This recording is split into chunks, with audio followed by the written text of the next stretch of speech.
Okay. Let's see here. All right, we're gonna do a little live show tonight. Rebecca's gonna join us. She's going away, and we're just gonna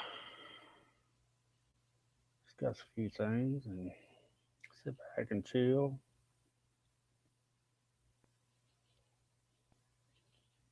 And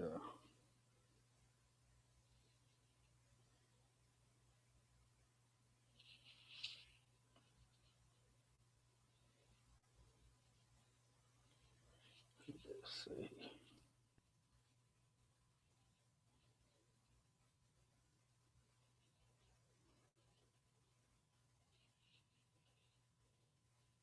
This is gonna be a test run for us since I haven't done a live show like this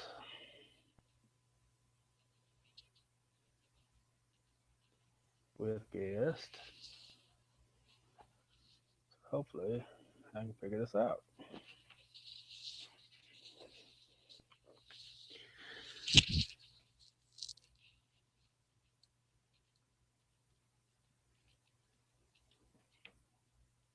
Let's see. One of the things I did want to talk about while I'm waiting on her is I'm going to get a link put in here. Is Climate Viewer Crowd Map. ClimateViewer.com is the creation of Jim Lee, and he has created a map that you can go into and add news as you see it. And in the listings, he has news, emergency alert, climate engineering, nuclear, Big Brother, electromagnetic pollution, and the X Files. So here's a laundry list of things that you can jump on there. But he is in the process of making it an app for phones.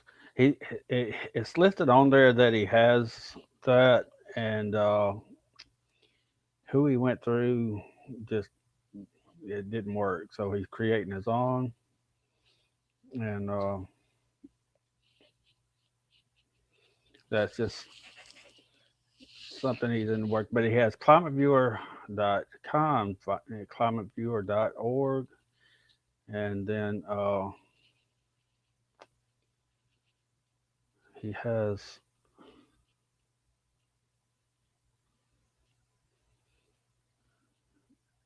another one, and then I have to pull it up to remember.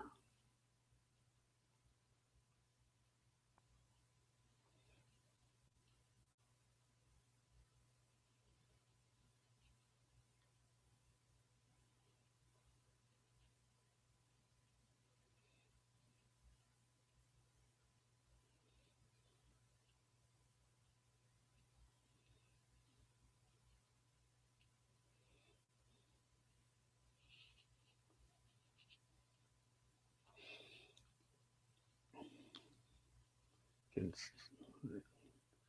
set it with Rebecca here.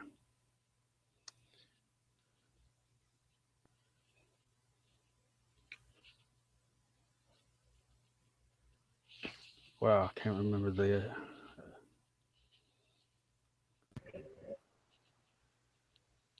his other site, which is climateviewnews.com, I believe. I think I got it out, and he has just a wealth of information that needs. Hey, Rebecca.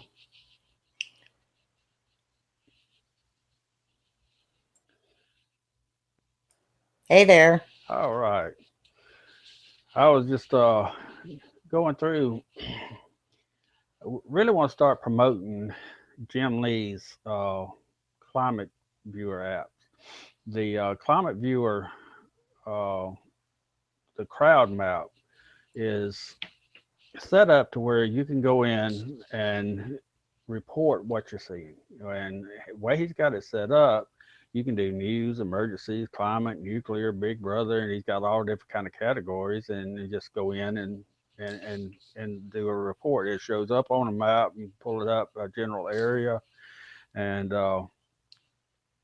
he's working right now to get the mobile apps working.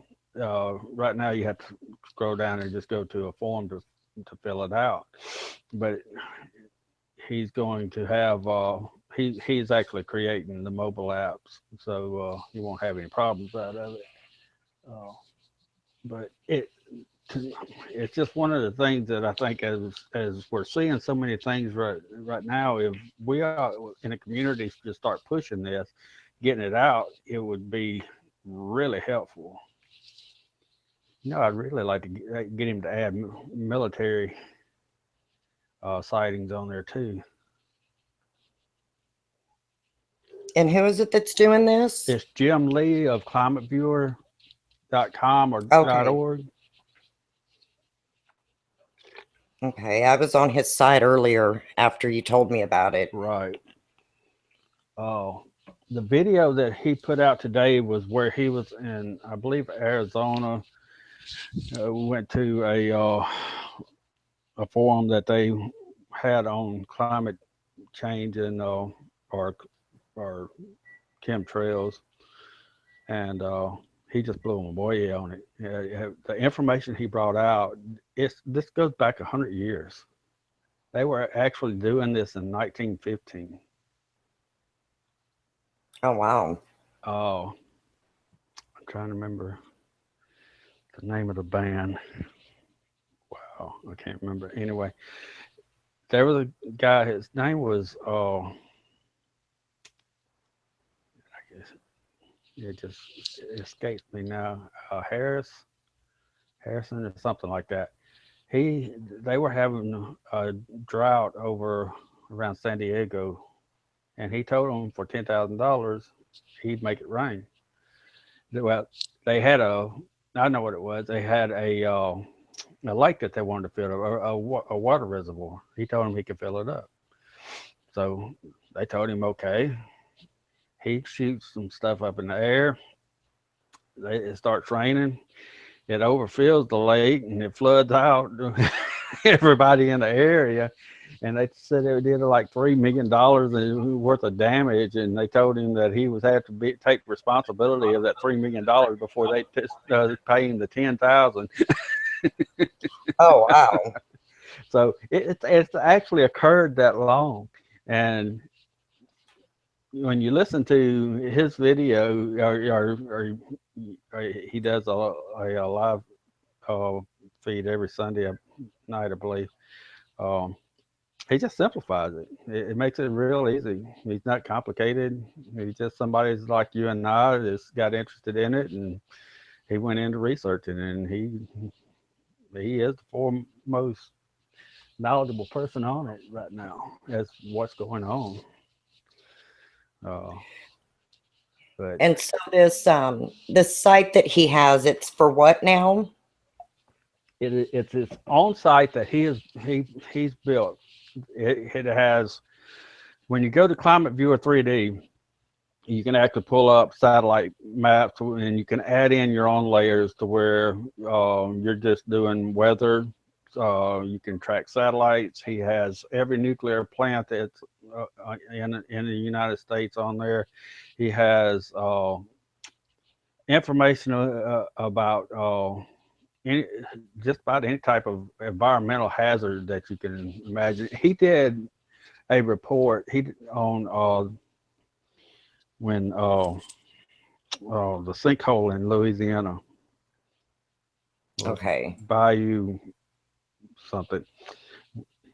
When he did his report on that, Aaron Brockovich took that to court, his information to court, and that's what they went to court with. I mean, he is that good of a researcher. He's very detailed. Oh, wow. So that information, Bayou Corn, that was the name of of the sinkhole that was over there, and it was caused by salt domes up under them mining up under a swamp. Uh, Wow. but yeah, it's there's so much information on his sites. He has three different sites. One of them is the Climate Viewer News, and then Climate Viewer 3D, and then climateviewers.org.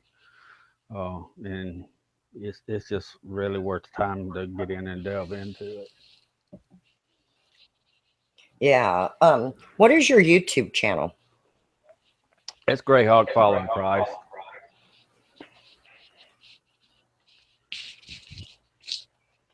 I think that's it. I don't go to my I'm just YouTube. trying to pull it up because I have people asking for a link to the stream. Yeah, it's Greyhawk Following Christ.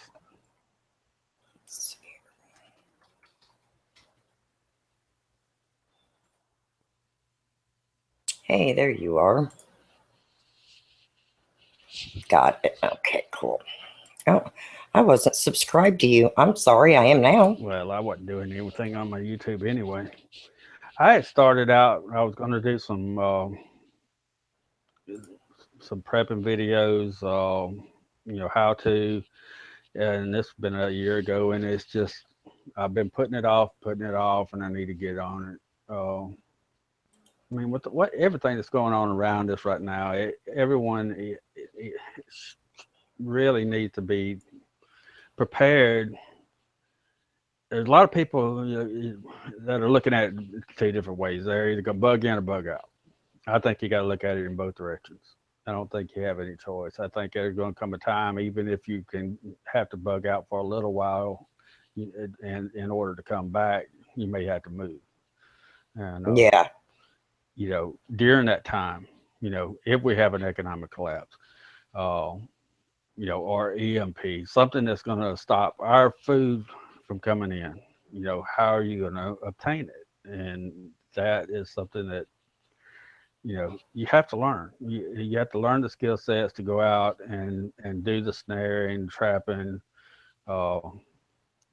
just learn how to put a limb in the ground and make a little spring pole out of it, and throw a line out in the water. That way you don't have to actually sit there and fish. You can do that, and if the fish comes and jerks on it, then it'll spring back and catch a fish.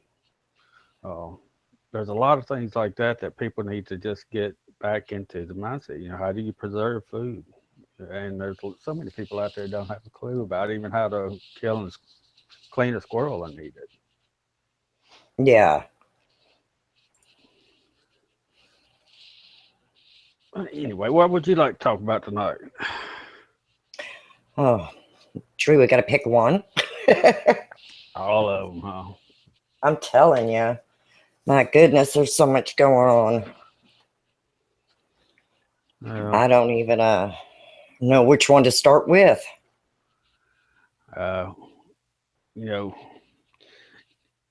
Look at that, what's going on over in England, and for them to be in the situation that they're in and to have a volatile point for someone to come up and be able to set off a bomb doesn't make sense.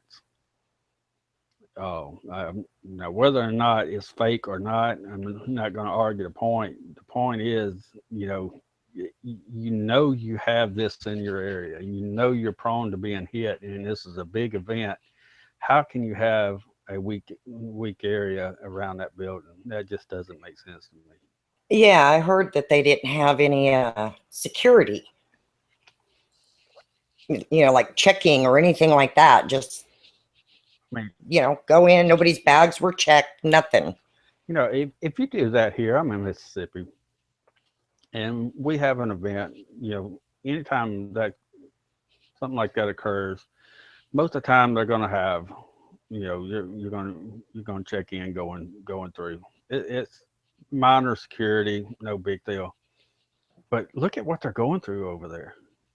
I mean, yeah, they're. I mean, I'm not in New York City, or Los Angeles. You know, I Right. would expect that type of security there, but it should even be at a greater height uh, overseas right now. I mean, you know, these attacks are going to come, and a lot of people are saying this is fake. Well, it may be fake, but they're at the same time, you know, they're still going to come. Exactly. They're setting up for a big one at some point. There's something that's going to spark enough rage that you've got all out chaos. Well, they're setting up something for here. I believe. It's there's no telling. Well, we know they hit the World Trade Center in what, 95? A one. Oh, but prior to that, they had hit it before. They had the bomb in the basement. They had the blind Oh, shake. Oh, that was gosh, I don't remember. it was in the 90s. So from the time that they did that, it was a failure. Then they had Oklahoma, which, you know, say what you want, that was still a CIA job. Uh, and I'm, you know, but they're patient. Is the point I was going to try to get to. They are extremely patient, and they will sit and buy their time. If it takes a generation or two generations or three generations to pass before that time comes, they're still sitting there waiting. yeah, they're definitely patient, and but they're planning. Although they got to start doing better than what they're doing. I mean, I'm sorry, but it's just getting where it's ridiculous. They're at least change up actors and actresses. Yeah. You're seeing the same people and the same ones. I mean, come on, there's got to be And the more people than that working at horrible CIA. yeah, it's kind of crazy. It's like, wow, okay, come on, y'all. I mean, seriously. Yeah. Well, you know, and at what point did it change? Because you had Waco, which we know was real, and then you had the Oklahoma City bombing. You had the towers to fall, but then it seemed like they went into after that. I don't believe Sandy Hook was real, and I don't believe the nightclub down in Florida was real. Uh, it's like they've backed off of and waiting for something really big to happen.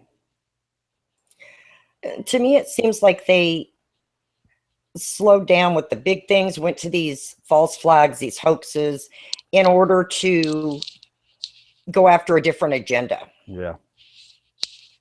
that they're trying to meet. One, obviously gun control. That's one thing. I mean, no country even wants to mess with the U.S. because so many citizens are armed. They know they're not just fighting our military, they're fighting half the United States too.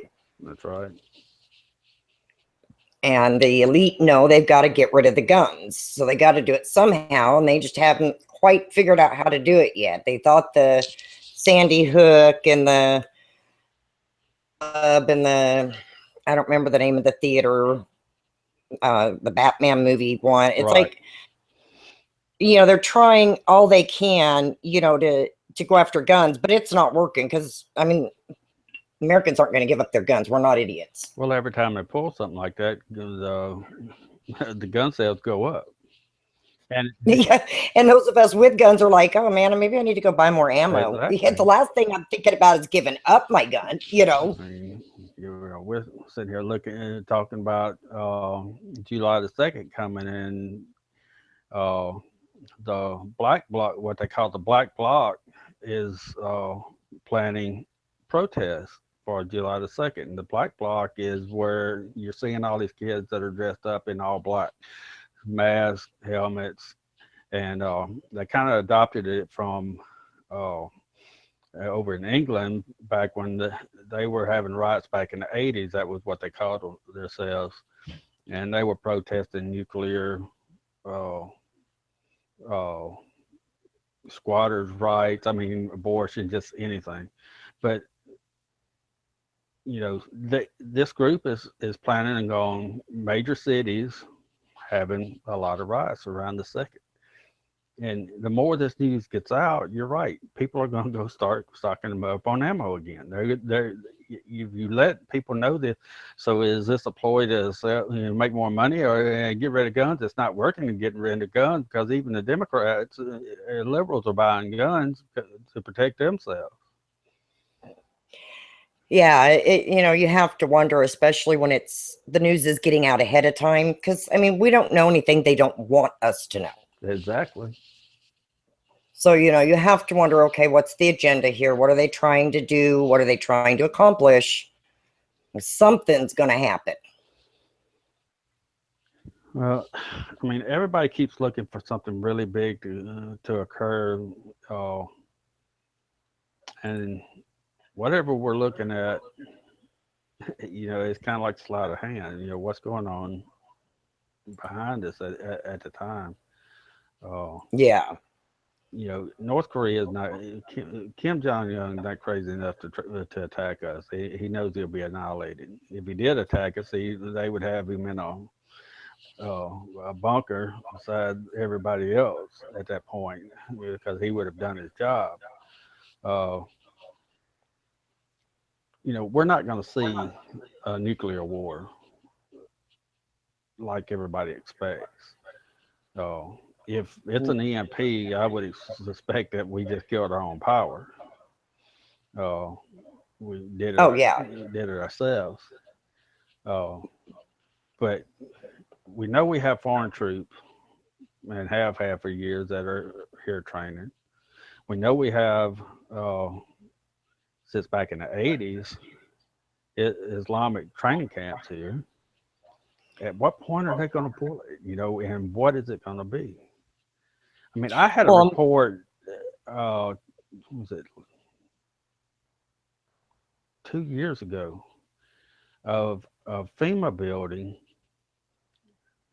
in the basement of it being loaded down with guns out in the middle of nowhere. So the building itself has blast proof glass, is metal doors. It's impregnable. Uh, so is this going to be a situation where they're going to have to set up smaller groups that are going to spread out and try to this may work up in the north and the south. I'm sorry, I can go out and shoot my gun right now, and all my neighbors will say, "Hey, that's a good idea. Let me go ahead and shoot too." yeah, exactly. Yeah, that's like where I live. You don't a gunshot. That happens daily. Yeah. You just it doesn't even half the time you don't even hear it anymore. I mean, you're used to it. Right. I mean, unless of course, like it's in your backyard, it's out in your pasture, then it's like, whoa, what's going on? But everybody shoots. I mean, like, I feel sorry for anybody that tries to come into the area I live in. Yes, and the same here. Uh, you know, you might hit one or two houses, but somebody screams, everybody's going to be up. Exactly. Yeah, and people like all of us, we stick together. Yeah, we're going to go find out what's going on, and we're going to be prepared when we go. Yep. Yeah. I mean, there's not, other than when I'm asleep, there is not a time that I don't have something on me. Mm. And even then, it's still right within hand's reach. Yeah. And majority of the South is going to be like that. Yeah. Now, there's areas that are surprisingly getting liberal, but even those areas, I don't care what anybody says. The South is conservative. Even people talk about Mississippi all the time. We do not have the racial tension that they portray us to have. I just you have the black on black crime, you have some break-ins, and that's it. We get along down here. Yeah, well, I lived in Mississippi, and Yeah, I really liked it. I didn't like the ice storm, but No, that was not nice at all. no, that was no fun at all. But no, it was what you're saying. I mean, there's not that racial tension. I mean, everybody just acted like a person. Your color didn't matter. Everybody was respectful. Um, it didn't matter if you were older or younger. Everybody, yes, ma'am, yes, sir. It was all about respect, and it's those Southern manners. I don't know. I personally, I liked it. I mean, it's like, to me, it's the way it should be. And I go from North Mississippi to South Mississippi all the time. I'm on the coast right now, and it's the same everywhere. I mean, you have your bad areas, just like in any other state, but Yeah. you're not going to find a lot of them. Don't go downtown Jackson. I can tell you that. Um, Yeah. but outside of that, you're pretty much good. And but you have so many black conservative Christian people that are just not gonna lay down their guns and be run over. They have No. their own mind. They believe strongly in their lifestyle, and they're not just gonna lay down. They're gonna stand up with us. And I grew up with them. I know so many of them that I would trust my life with. And so, if you have a whole state that's going to unite, just one state that's going to unite and fight back, just imagine what the rest of the country is going to be like. I mean, you got 70, 80, maybe 120 counties that are causing the problems in the whole United States, and the rest of the country is pretty much in the middle somewhere. Yeah. Well, that's why I think their first area they're going to go after is going to be the heartland. It's going to be the middle. Well, they've got to take us out in some manner. Yeah, I mean they can't go to New York and California first thinking that okay, we'll go to the heartland later thinking that it's going to be safe. I mean, it's not going to be a good outcome for them any way they do it. But if we have any kind of heads up on it because they went on the coasts first, then there's no way they're going to be able to overtake the heartland. It's not going to happen. Mm-mm. No. So they're going to have to come after the heartland first. And you were talking about them taking out the power, us, our government, which I firmly believe it'll be them that'll do it. My question is, there's three suppliers of power. The two from which belong to the U.S. and then Texas has their own. Right. So I mean, are they gonna get all? I mean, I guess the EMP would get all three, but I don't know. I've got up and down the Mississippi, from central Mississippi down to the tip of Louisiana. There's 3 nuclear power plants. If they can hit those plants and shut them down, then we've got a major obstacle to overcome. That's when everybody needs to be stocked up on potassium iodide, which you can buy anywhere. It's just over the counter, $5 to $7. You can get a bottle of it, or you can go out and buy more expensive pure forms of it. The strongest nuclear power plant in the United States is in Mississippi. So if they do an EMP, these plants should be already set up to go be able to shut down. If not, then you have a massive countrywide Fukushima, and that's could be that could be where they get us. Yeah, I mean, I don't even know how many nuclear power plants there are in the U.S. I mean, I know where several are, but I don't know how many total we have. Jim actually has that on his site. If I could pull it, if I could find it. But yeah, that could actually be an issue. That could be where, and you have to, if you go in and look at the Nuclear Regulatory Commission, they are looking at a 20-mile radius on these.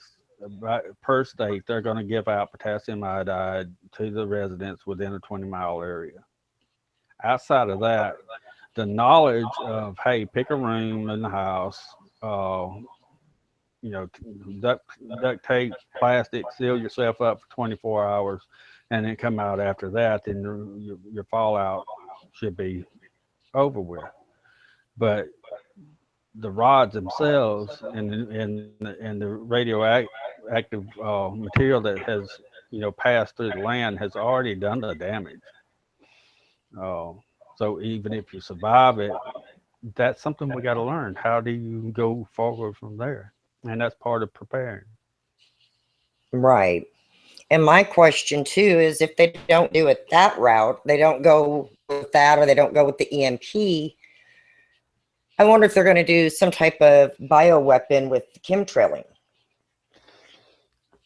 Well, that's always a possibility. I mean, they're spraying antiviruses and announcing it. They did it in Orange County, California. That they're spraying, of course, for the mosquitoes down along the coast in Florida, uh, and using the chemical. What is it? Chemical they're using dead or something like that.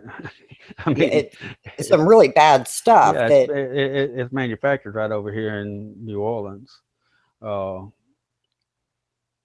and then you've also, speaking of that, you have Tulane University over here that does all kind of tests with viruses that they have containment of. Uh, so it could easily spread from there. yeah. We have a lot of these colleges that are doing that.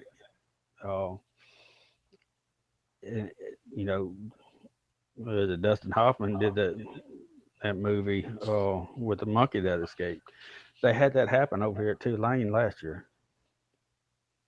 Yeah, I didn't see the movie. I don't watch anything like that. I know when people reference movies, I'm always kind of like sitting here like, okay, I don't know what they're talking about. But yeah, I don't watch movies. I don't watch TV, so I never know any of that type of stuff.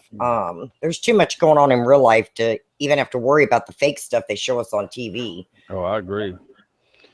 Yeah. But that asthma storm they had in Australia. Oh, I don't know, what was it, about 6 months ago? Yeah.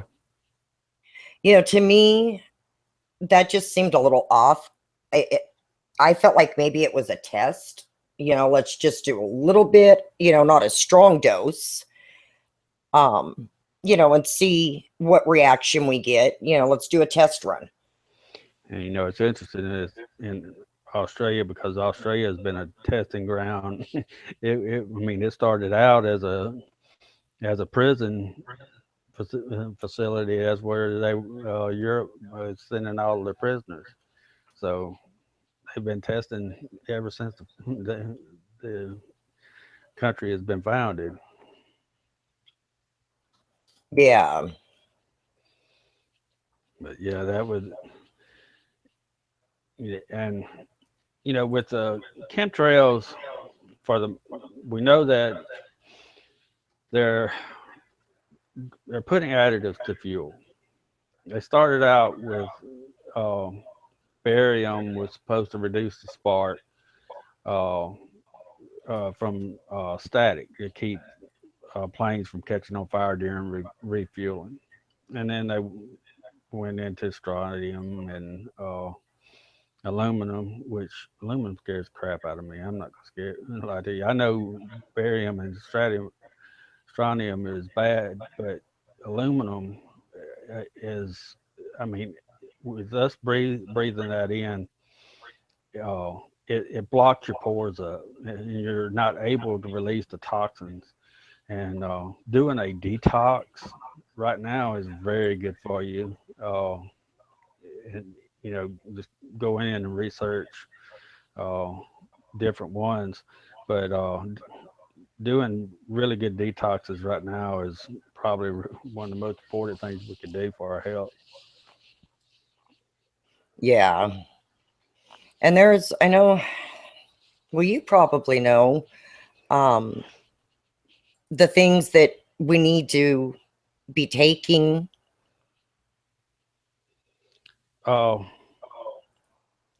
you know, w- one of the things that probably Americans are lacking of the most is vitamin D. Oh, yeah. You know, I've got some vitamin D pills that I'm taking now, uh, and to go back several years, I was driving to work one day. It was a spring morning, uh, and had my windows down, and could see the chemtrails. Now I've been following this since the '90s, and so when I looked up and saw it, I knew what I was looking at. Yeah. Closer I got to it, I started tasting it. So I rolled the windows up. I was deathly ill for 2 weeks after that. Oh, wow. Now, the area that they sprayed over, my brother and several of my friends were at work in that area. We're all medically retired now. And it's all different ailments, but it's not autoimmune, but it's our auto functions. I have nerve damage, extremely bad, and my brother has some problems. Another friend of ours had to have a kidney transplant and has a it's just compounded, and there's so many of our friends that was in that area that are having problems that there's no doubt that they sprayed us with something bad at that time. Well, it really became a big deal. Everybody really, not everybody, but at that time there was a group that really started pushing against this, and it kind of ceased after that. And then they started it back up at a later time. But at that time, they were spraying something bad, and there's no way to prove what they were doing. I've been through every test imaginable. The only thing that they can come up with now is for myself is that I have the beginnings of MS. Uh, Oh, no. I have peripheral neuropathy, but there's something else that's going on with me.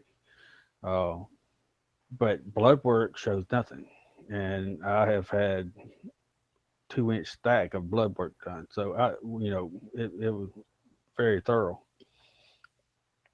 But so they can hurt you. I know they can because I'm living it. Uh, and that's what really got me into you know watching this. We're paying more attention to it. I've been in a conspiracy theorist since I was a teenager. So I grew up listening to Art Bell, and you know from there on down, and but yeah, it's a possibility they could spray us with something microfied. How, how you say microfiber, but algae. Uh, there's so many people that are having pains with nerve pains now, whether it's neuropathy or restless leg syndrome. I believe these are occurrences from the aluminum can be causing the dementia that's going on. Yeah. Well, from what I understand, from what I've been researching, the Alzheimer's, the Parkinson's, the MS, those types of things are on the rise the way they are. And it's because of the ingredients in these chemtrails. And what you were talking about the vitamin D deficiency, I've been trying to tell people for months, go get your vitamin D level tested, because like 90% are deficient in vitamin D because we're not getting what we're supposed to be getting off of the sun because of the stuff they're put in front of it. That's right. And people just don't get out anymore. Well, yeah, well, who wants to though? I mean, it's like me, I go out and, I can instantly feel a difference in my lungs, and I'll look up and sure enough, they're flying. I mean, you can see it, they're so obvious anymore. I mean, they don't even try to hide their nonsense anymore. Well, it used to be an old sailing or saying with the sailors, red sun, red sun at night, sailors delight. Red sun in the morning, sailors take warning. It's always a red sun now. Every time you look out, the sky is glowing red and purple and orange. You don't have that anymore. You don't get to see a actual clear sky. No, you don't. And even at night, I go out at nighttime and I can go, whether I go out, in the back or I go out in the front, and I can look all the way around, and everywhere in the distance, it's glowing. And I'm like, okay, where I live, there's no lights. I'm not in a city. That's right. These aren't, lights that are illuminating out there. But why in the heck is the sky glowing? Because there's not lights. And I look and I'm like, my gosh, what all are they putting in there? I mean, we've heard a lot of the ingredients, but I know there's got to be more than just what they're saying. And then there are these black chemtrails. The black chemtrails, they're using sulfur dioxide, I believe is what they're doing. It's ash, and Okay, so they're spraying the ash out, and it's a particle that will accumulate, and it does exactly what you're saying. It blocks the sun out. yeah, and it doesn't do our lungs much good either. Of course not. In fact, they outlawed it back in the 70s. It should be outlawed So now. if it was outlawed in the 70s, that means they were doing it in the 60s, and nobody was catching on to it. Well, heck, half the time now, nobody to it. Mm-mm. No, I mean, even though they can see it, oh, they're contrails. And it's like, really? Okay. And, I got a video the other day. It was really funny of exactly that. I got one that was chemtrailing, and then there was another airplane flying, and it was contrails because you could see it dissipating. And I got video of it. I haven't posted it or anything, but I have it, because the next person that tells me that they're contrails, I'm going to show them the difference. Well, I live between a major airway, and I can sit and watch planes come over all day long until they start spraying. And you know, uh, I have military bases all around me, so when they're coming over, they're not putting out anything. Even when they're flying high, I have P-8 Poseidons that come over, which is an intelligent plane and a subplane. When they're flying at high altitudes, and I know that they're there, they're not putting out anything. But yet, we know that you know a one C 30 uh, carrier can cover a whole state. And Yeah. that's all it takes is one. But if they're putting the additives in the fuel, like we know we have proof that they are because they admitted it to it, it one plane will have it and the next plane won't. Now, the ones where you see them where they are spraying and then they stop, or they all of a sudden start, I don't have an explanation for that. But you know, it's really easy to put it in the fuel. And then, you know, as far as they want to talk about CO2 levels, there is no control whatsoever on any ship that is in the ocean. They put out tons and tons of emissions, which go up and do the same exact thing as the planes are doing. Huh. So I don't know much about the ships. And people don't think about it, but that is the case. I mean, they're just fog machines coming across. Those emissions are being, because I mean, if you're doing it in the Caribbean down here, everything is going up down here with the evaporation rate that we have, uh, and they can form whatever they want. And then you take the uh, ion, ion heaters that they have set in different places, and they just direct array. They can push these storms anywhere they want. Yeah. Or keep circling them around until they get enough damage caused. Mm-hmm. My one of our friends on Twitter, End Times Alert, she had a storm and she was watching it. She was tracking the radar, and the storm kept circling and coming back around and coming back around, and it was like it was crazy. It's like like a cyclone, inland cyclone.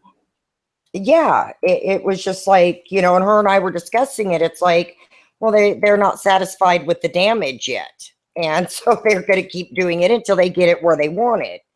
They've got it down to a science. They can drop as much rain as they want. Yeah, If they want 30 inches of rain. It's coming, and one of the things that should be able to go on my YouTube channel and see is was it last year when Louisiana got flooded by 30 something inches of rain? I was there. We was working the floods after that. We were out there in these people's houses helping them clean up, and it was unbelievable. The waters came in so quick that no one was able to drive out. wow. No one could get out of their neighborhoods. The water level rose that quick.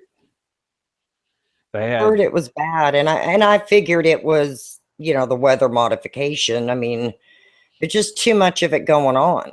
Mm-hmm. Yeah, I mean, and then they did the same thing in North Carolina or South Carolina. They dropped about 30 something inches of rain. They did it in Virginia last year, I believe. Washed the town away up there. So they can do it, and they call it a train of storms, and they can hold them in an area as long as they want. They just did it in Arkansas and Missouri. Yeah. Yeah, it's, when her and I were discussing, what is the point of saturating the ground so much? I mean, it won't even absorb any more water. It stands, Right. What's the point? I mean, we know they have a reason for what they're doing, but what is it? Why keep saturating the ground? I mean, there's areas that, okay, they can get the floods going. Well, but then you have areas that aren't in areas that would flood, like where I am. It won't flood. I mean, unless you. But you can't hurt the crops. That's true. You can hurt the food supply. That they're definitely after. If they take our food supplies out, then we're dependent on other countries. I mean, last summer they shut the shipping lanes down. There was ships parked everywhere.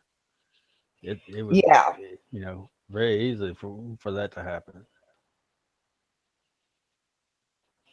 Yeah, they're gonna do that. I mean, that's inevitable. They're slowly doing. I mean, the avian flu stuff, the way it keeps popping up, and then it's a new strain, and now they got to kill this many million more, and all they're doing is knocking out our food chain. Yeah. You know, the Exactly. fish are dying. You know, they don't know why the fish are dying. Well, what Look at did something? Fukushima. Well, yeah, West Coast, we know what that is. Well, even with Fukushima, they found traces because you can trace the radiation. They found traces in oranges that year that it happened in 2015, or I believe. There was traces of Fukushima radiation in the oranges in Florida. Wow. So, you know, one event like that doesn't just impact Japan. You're fixing to see the fishing in Alaska come to a halt, uh, which is a major supply for us, but it affects globally. And that's the reason why I say, you know, if it comes down to them being able to do a meltdown on just a few of our nuclear power plants, it's something that we need to research. We need to be prepared for. Yeah. Well, the you're talking about the fish, you know, up around Alaska, and I've heard the fish between, you know, Japan and the west coast of the US, the salmon are showing up with lesions on them. And I don't know how true this is. I don't know who the person was that was talking about it. So we'll just say at this point, rumor has it, um, that the radiation level when they tested the salmon was way and above what it should have been. What's up, my Bernie? Hey, man, it's good to see you. Yeah, Greyhawk Rebecca. Hey, and Bernie. Rebecca. Thanks for having me, man. Oh man, I'm glad to have you on here. Yeah, pleasure's all mine. But what are you guys talking about? I'm sorry. We talking about uh, the possibility of nuclear plants going down if they were to pull an EMP on us, and what the effect of Fukushima has been since 2015.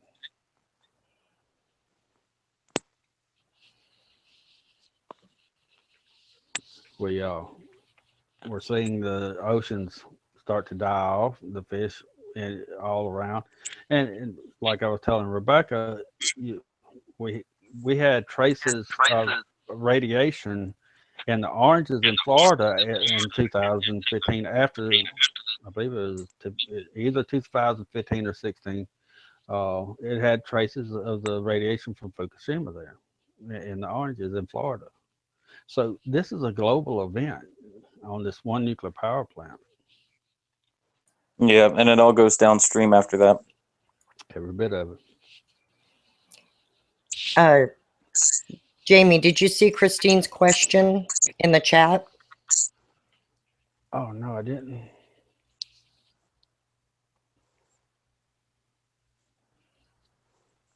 Christine says, Jamie, did you hear anything about the shipping boatloads of grain from Louisiana to Russia and China? Eating poison fish. No, I didn't. I hadn't heard about that either. I haven't either. Is that me that's echoing? I have my YouTube muted. Everything sounds good on my end. Okay. Uh, hmm. I'm not picking up anything on the chat for some reason. Let's see, you're doing a live stream, man. Cool. Yeah. I need to Yeah, start. thanks for, I really wanted to thank you for putting that out there, Jim Lee's project. Because what he's doing is really good, and he's crowdsourcing a way for everybody to report chemtrails and other incidents as well. It's really cool. You can even report occultic activity and other things in nature, and it's you can click on the map and it'll show you the incident, who it was reported by, and when. Exactly. And, you know, that's really what prompted me to do this, is to get this information out. I am not showing up. The chat's not showing up for me at all. I see where I posted something, but I'm not seeing anything else. Uh, Jim is really what prompted me to do this. His information has got to be spread. We really need to push it out there. It's not only the fact that you have that capability with climateviewer.crowdmap.com, but it's all the other research that he has done. It answers the questions that 99.9% of the people have about anything environmental. It's on his sites, and it's just a matter of going in and pulling it out. Now, he is starting to go in and try to define some of that now, because he's seeing where people are going in and finding uh, that they're not understanding it, what they're seeing, or whatever the problem is. So he's fixing to go in and start doing videos and try to define it a little better. But still, yet if we don't push this out, there's so many people that will never know.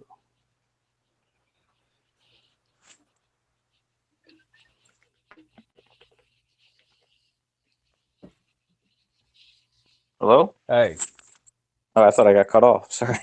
you are here. You are live. And I We can Yeah, can he's done really good work with climateviewer.org. I got to speak with him last summer, and he showed me climateviewer.org and how it worked, along with James Munder, Lone Star Medic and Maps, some other people probably. But he blew me away with what he created with at climateviewer.org. And well, he's even amping it up more now. He's beefing it up a little. And it's good to see that he's meshing in some other technology in with that to make it more comprehensive. And all the documents are there on Climate Viewer that geoengineering is real. It even ties it back to all the corporations that are involved in it. That's right. Yeah. Without a shadow of a doubt. Yeah, he has the proof, and it's just a matter of him getting heard. I mean, he has went before Congress, and they begged him not to come. And they put the invitation out, and he took it, took him up on it, and they begged him not to come. And as a matter of fact, he said he had a YouTube out on video on that also. But he is pretty much undefeatable when it comes to this. He has the answers in writing, and you can just go and look at it.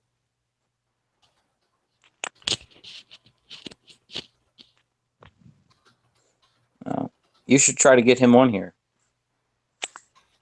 I I'll be right back. Yeah, we need to have him on.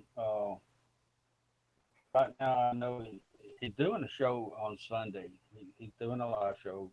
I believe it's every Sunday afternoon or Sunday night. But my channel's so small, it's not gonna push anything out. I haven't been doing anything with it.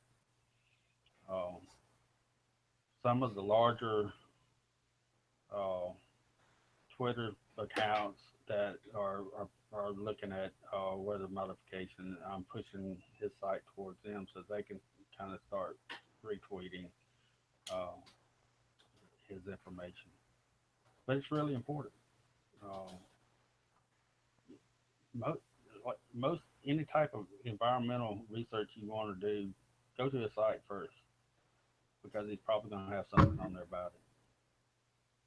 And he's a mapper. He has mapped everything that he talks about. If there's a nuclear plant, in the country, it's on his site. He's got it mapped down locations down, and you can branch out from that.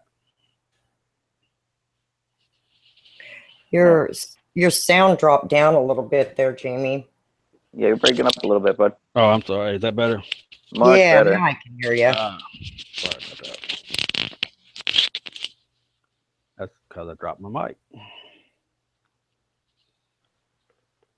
That'll do it. How are you tonight, Bernie? I'm good. I just got off work. Thanks. Yeah.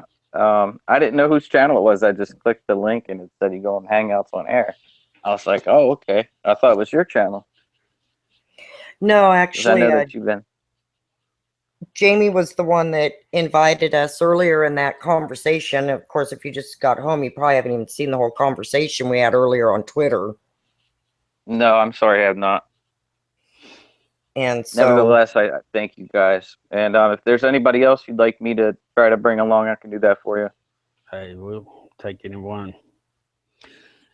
For me, it's yeah, just kind of a little practice run. I haven't done a live stream like this, so this is my first. I figured get on here and play around. We can sit here and be conspiracy theorists. That's it. Right? Yeah, that big negative word that people like to use that they don't even realize half the time what it means. Yeah, we're the in crowd now. Well, Yeah, right? you have conspiracy theorem and conspiracy theory. A theorem is something that you can prove. That's right. A theorem is something that you can. So there lies the difference. And there's a little bit of mix of both. And people have to discern for themselves which is theorem and which is theory. Yeah. And I mean, I've been following this stuff. I told Rebecca since I was a teenager. I mean, back in the '90s, I was following this stuff, and listen to Art Bell, still Steve Quayle. I mean, the thing that he said that was so outlandish back then. Everybody just thinking, "Oh man, this dude is nuts." L.A. Marzulli. They're just crazy. They're not so crazy no more. Hopefully people will start thinking that about us. Oh, they're not that crazy. Yeah. Well, it's the things that we've been talking about for years suddenly start coming true, and they say, well, maybe they're not so crazy. Maybe they have something to offer. It's happening. Well, it's like the 9/11 thing. There's so many people that still, you say 9/11 was an inside job and they think you've lost your mind. Some people. I've found that, at least in my state of Maryland, majority of the people that I've talked to do believe that the government had some sort of involvement in it. The hard thing to have everybody wrap their minds around is the fact that the news is manufacturing all of these fake stories, and that's what they can't seem to understand is that their media would lie to them intentionally over and over again. Exactly. So I think there's more trust with the media than there is with the government. Which, I mean, by now, if they haven't figured out that the media is owned by the government and the elite, No. Well, most of the people who are on the media, the talking heads, are former military. So this is part of an operation. And you had the Smith-Mundt Act retracted through the National Defense Authorization Act. And what that allows is for the propagandizing of American citizens.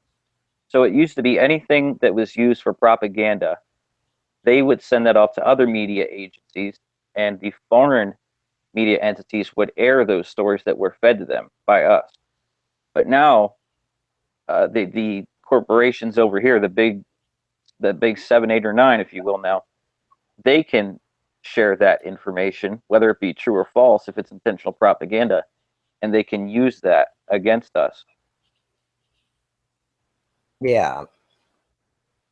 Makes it legal for them to do so. So there's no legal ramifications for them propagandizing, and I think that needs to change. Well, we need somebody who is going. It was illegal.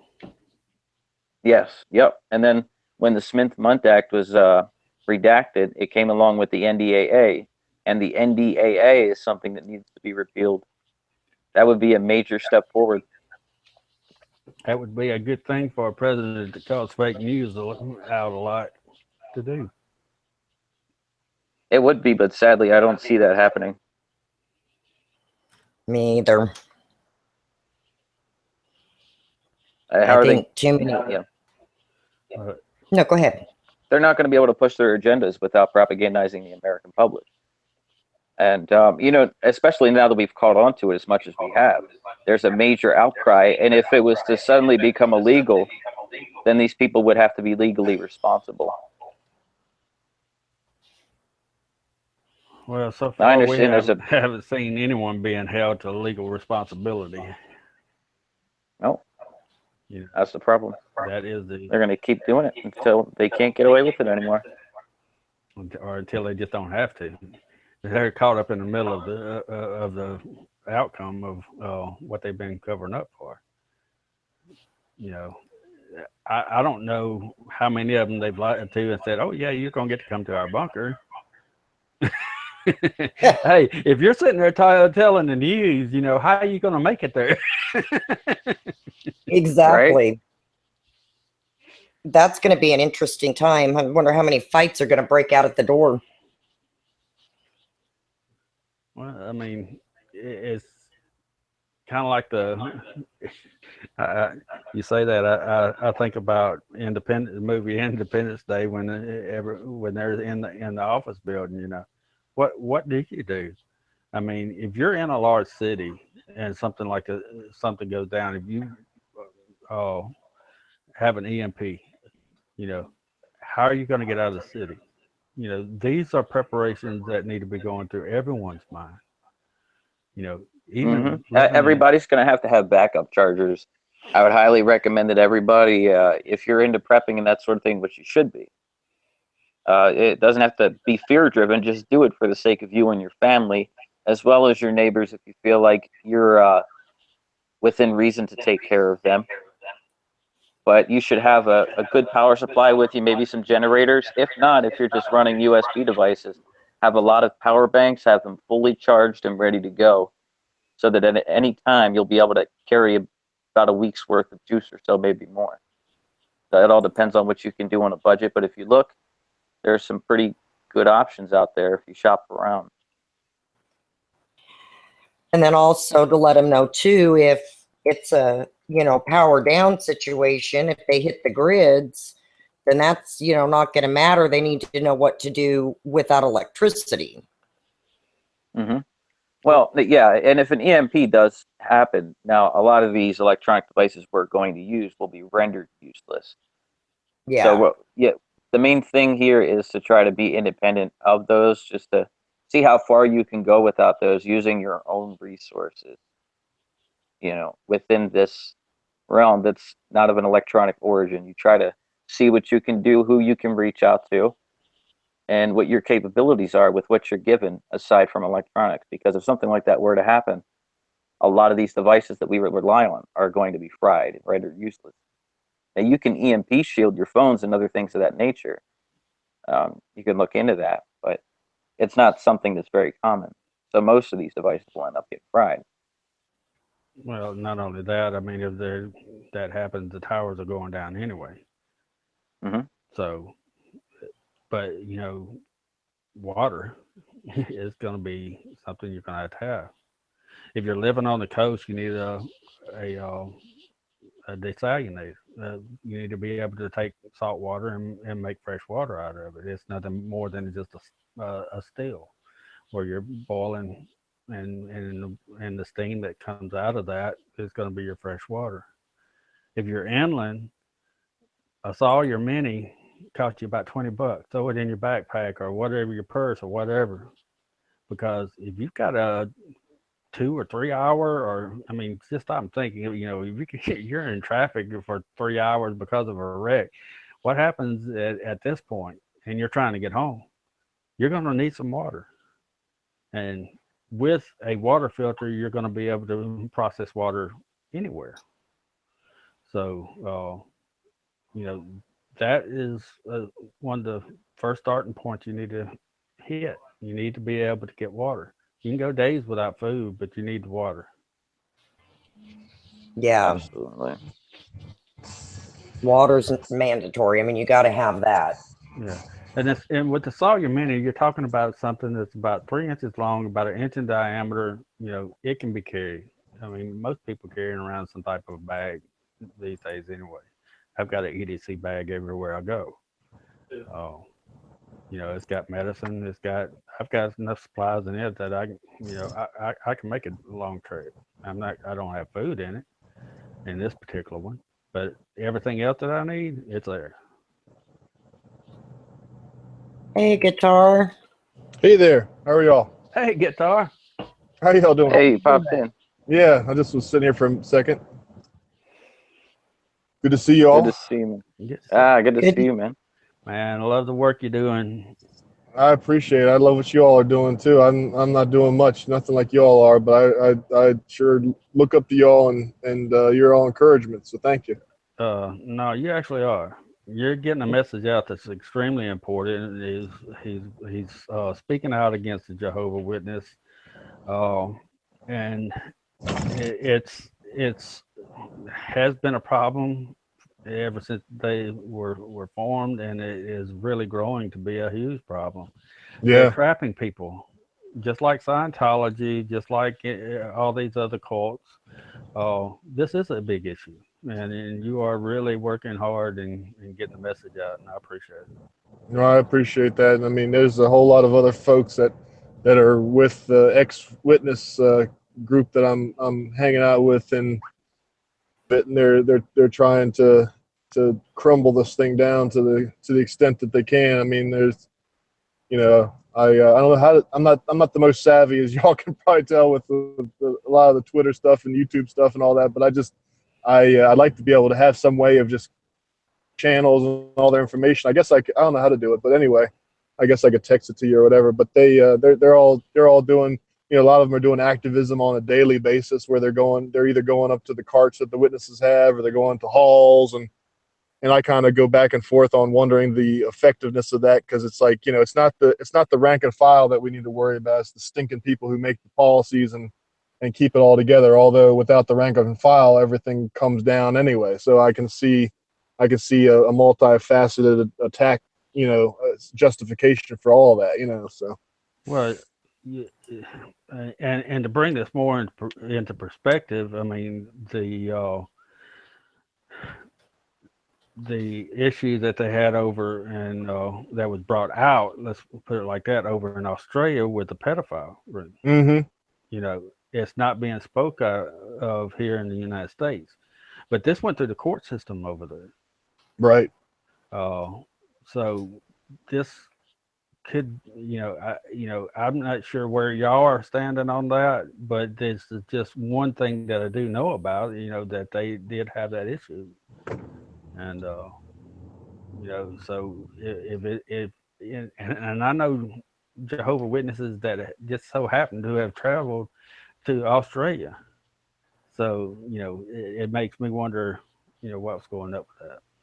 I think that more and more of them are becoming aware of that, because I know, like, there's this one guy, his channel on YouTube is called I'm Worldly, and he goes, and he was raised a witness, and he got around 18 or so, and he just kind of called BS and walked away from it all. And then he was getting along with his family, though, because he was never disfellowshipped or anything like that. Just kind of just walked away from it. And then because they like you said earlier, you talked about the fact that they have him under control or hijacked or whatever you want to call it, because then the family starts hearing that is now encouraging current witnesses who have families who are basically just fading or slacking or whatever you want to call it, that they kind of shun them, just like they would if they had this fellowship child due to this guy. And he yes, I love my nephews, I love my family. So he started doing some research, and then finding, his world got turned on its head, because he started to say, I thought this was all just baloney, but now I see that they're actually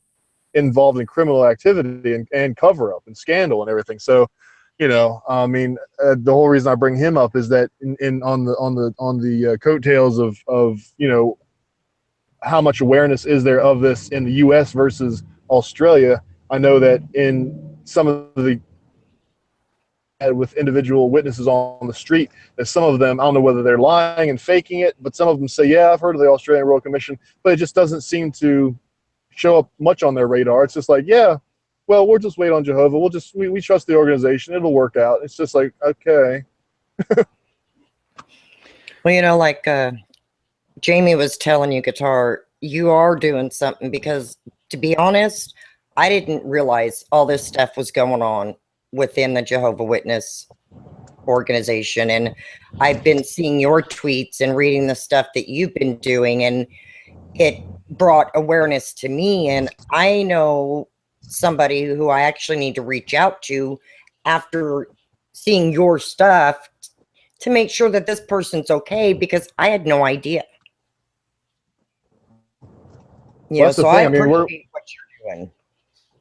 that too. I mean, and that's the thing I guess I underestimate sometimes is just the fact that so many people have such a squeaky clean image of these guys, and then and it is kind of we are those of us who are trying to we are kind of doing a bit of a mudslinging thing about it, but at the same time, they have such a clean reputation, and they seem so benign to so many people that we need to resort to that at least initially. To everybody knows they're a pain in the butt, and they knock on your door on Saturday morning, and nobody really wants to hear their stuff. But it's just like it goes much deeper than that, and that's kind of out of a lot of folks just didn't have any idea. So I guess anything is better than nothing. I know a couple of months ago I just following the example of some of these other folks in that community where I just went down because I live outside of Washington D.C. and I had just gone down to the National Mall on a Saturday afternoon just around the Washington Monument, just kind of stopping people randomly, just acting like I was doing a public service announcement, which I was. And they were thankful to hear it. They also, oh no, I didn't know that, and so I'm just hoping that all those people that were in town from other places to see the cherry blossoms or whatever, that they would have taken that information back to their homes with them and just get that. I mean, I almost feel like it's somewhat of a knee-jerk response with me now, like if I'm at a customer's or something and I feel this compunction to just get it out there. Because I mean, if it was just they don't believe that Jesus is who he is, and okay, well, that's true and that's a big deal, but at the same time, it's like most people, you're not going to get anywhere with that. Whereas if you say, listen, these people are, watch out because they're sending people to your doors that may have at some point been either convicted pedophiles or just never been brought to justice, and that gets everybody's ears going. And I'm blabbing, but Well, you're right. And, correct me if I'm wrong, but wasn't there headquarters in New York on 666 Fifth Avenue? I've heard things about that, and I know Kushner. Coincidentally, Jared Kushner had bought their like he spent hundreds. I just put out a tweet about that today because I ran across a little meme about it, but it was hundreds of millions of dollars, and I'm not going to quote a number because I know there's some discrepancies there, but it was like 300 million or 600 million, some huge amount of money that he spent on these Brooklyn properties that Watchtower has had for 100+ years. Right. And he had to spend 2 to 3 times what the property was actually worth in order to get it. Wow. and I know the witnesses had done like a puff piece on that on their site, and evidently that's now been taken down because of course they're so clean and they want to make sure they don't seem like they're giving any nod to one political party over another or whatever. But it's just so funny because they didn't mind having Kushner there, and I could send you a link to it because it was actually him there and saying how great it was to deal with the witnesses and how a handshake really matters with them and this, that, and the other, and all these for those properties down there. But I mean, I don't know, to answer your question. I don't know. I know 666 Park Avenue or Fifth Avenue or whatever was something to do with Kushner's address, but I don't know whether that was actually one of theirs or not, to be honest with you. But it could be. It wouldn't surprise me. Wouldn't surprise me either that a bunch of witnesses would say, "Oh, well, that was just a coincidence." There's just like Chaz Russell, the founder of it, just above his. I was showing Chris a picture of that. Just above his grave, just happens to be a pyramid and Masonic symbols all over the place. So. Mm-hmm. Yeah, they that building that Jared bought, he bought with Soros borrowed money. Really? Yeah, Soros loaned him the money for that. So tell me that, Trump and all them aren't in bed with the elite. Come on. Wow. Well, that's when you turn it over to God, which is, I mean, that's where you're at, Guitar. I mean, you're being led, and you have a definite energy in you that you're having to get out and do that, aren't you? I mean, you feel that, don't you? Yeah. I mean, I feel I kind of kick myself because sometimes I don't feel like I'm doing enough, and it's just I kind of sometimes there's so many other things also that I like to expose, and it's just like I hate to be a one-trick pony, but it's just I don't know. I guess when he lays it on your heart, that's what it's going to be. I guess so. Now, you have a background. You have some experience with witnesses. I have some negative background. With Okay. them. Okay. Yeah, very negative. Yeah.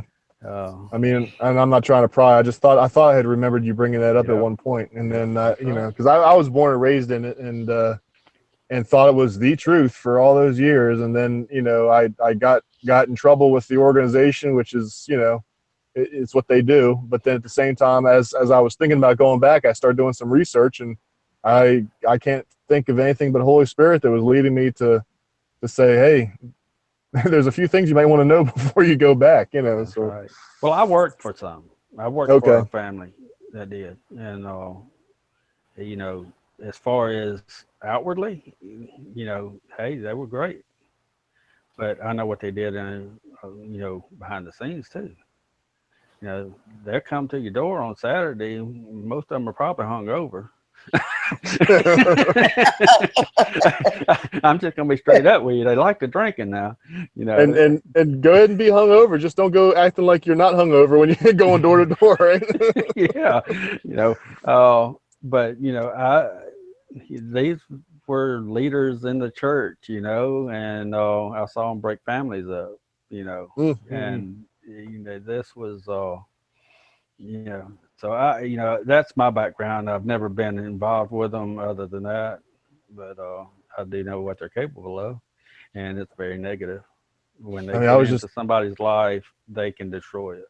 exactly. I mean, it's just like my parents. My parents are both still witnesses. My dad's more indoctrinated than my mom is, and they've been in since about 80, 79, 80 or so, around there. And I was born and raised in it, and it's just like every single person that I ever knew growing up, and this is, I'm not saying this as a pity party, but just anybody I ever knew, any friends, no matter how close they were, they all basically, they don't call it shunning, but they basically act like I'm dead. They wouldn't you know, a couple of them have returned texts, but only to say, oh, as soon as you come back to Jehovah, I'll talk to you, but you've left Jehovah, so I have nothing to do with you, and you can't keep texting me or whatever, you know, because a couple of people I was trying to warn about this stuff after I got out, I've told my parents about it, you know, about the pedophile cover up, and it's just like, you know, if you were going to bring it up about any other group, if you're going to bring it up about the Republicans or the Democrats or the Catholics or the Presbyterians or whoever, they're, oh, that's horrible, you know, but you bring it up against them, and it just it couldn't be true, you know, so it's Right. just, but everybody, you know, they have an unwritten rule about shunning, to where, you know, I've had to rebuild all my friends, and I'm thankful that I have, because I've found some great friends. But it's just, you know, it's just that anybody who I thought would have just been my friend to death is just, you know, no longer anything to do with my life, and you know, so be it. If you know, friends like that, you don't need friends like that, you know. But Yep. it's just par for the course. There's millions of people around the world who only have made the decision that they don't want something to do with that organization or the leadership, and they're treated like that. And it's just, you know, it's not very Christ-like, I don't think. I mean, I'm not a wishy-washy person either, who says, oh, come as you are and do what you want and all that type of stuff. I get that there's standards that need to be upheld, and we can't all be just doing whatever we want. But at the same time, it's just so happens that one block of verses in John 8 where Jesus is sitting there in the courtyard, and I guess a bunch of Pharisees brought the lady who was allegedly found in some sin, and to him and say, what should we do? You know, and he says, let he who has the first stone the sin, throw the first stone. Well, they conveniently take that out of their version of the Bible, but so do a lot of other Bibles. But then it turns out that their Bible is based on the Vaticanus manuscripts, which are in the control of the Vatican. So yeah, I really want my doctrine to be based on a Bible that is only based on what the Vatican wants to disseminate. You know, give me a break. And not many people know that Yeah, they have ties with the Vatican. yeah, Yeah. Well, I think everybody knows, you know, about the Catholic churches, you know, things going on with the pedophilia and things like that, but I had never heard of it with the Jehovah Witness until I started seeing Guitar, you doing it. You know, and then looking at the stuff you're doing, and I'm like, whoa. I mean, I always, I mean, I have some understanding of the Jehovah Witness, not much, and I was never a part of it.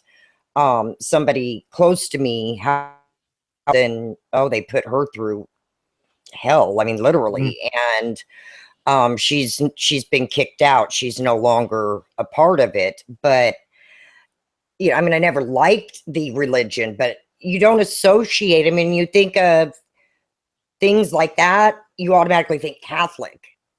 I don't think anybody would stop and go, oh, well, the Jehovah's do that too.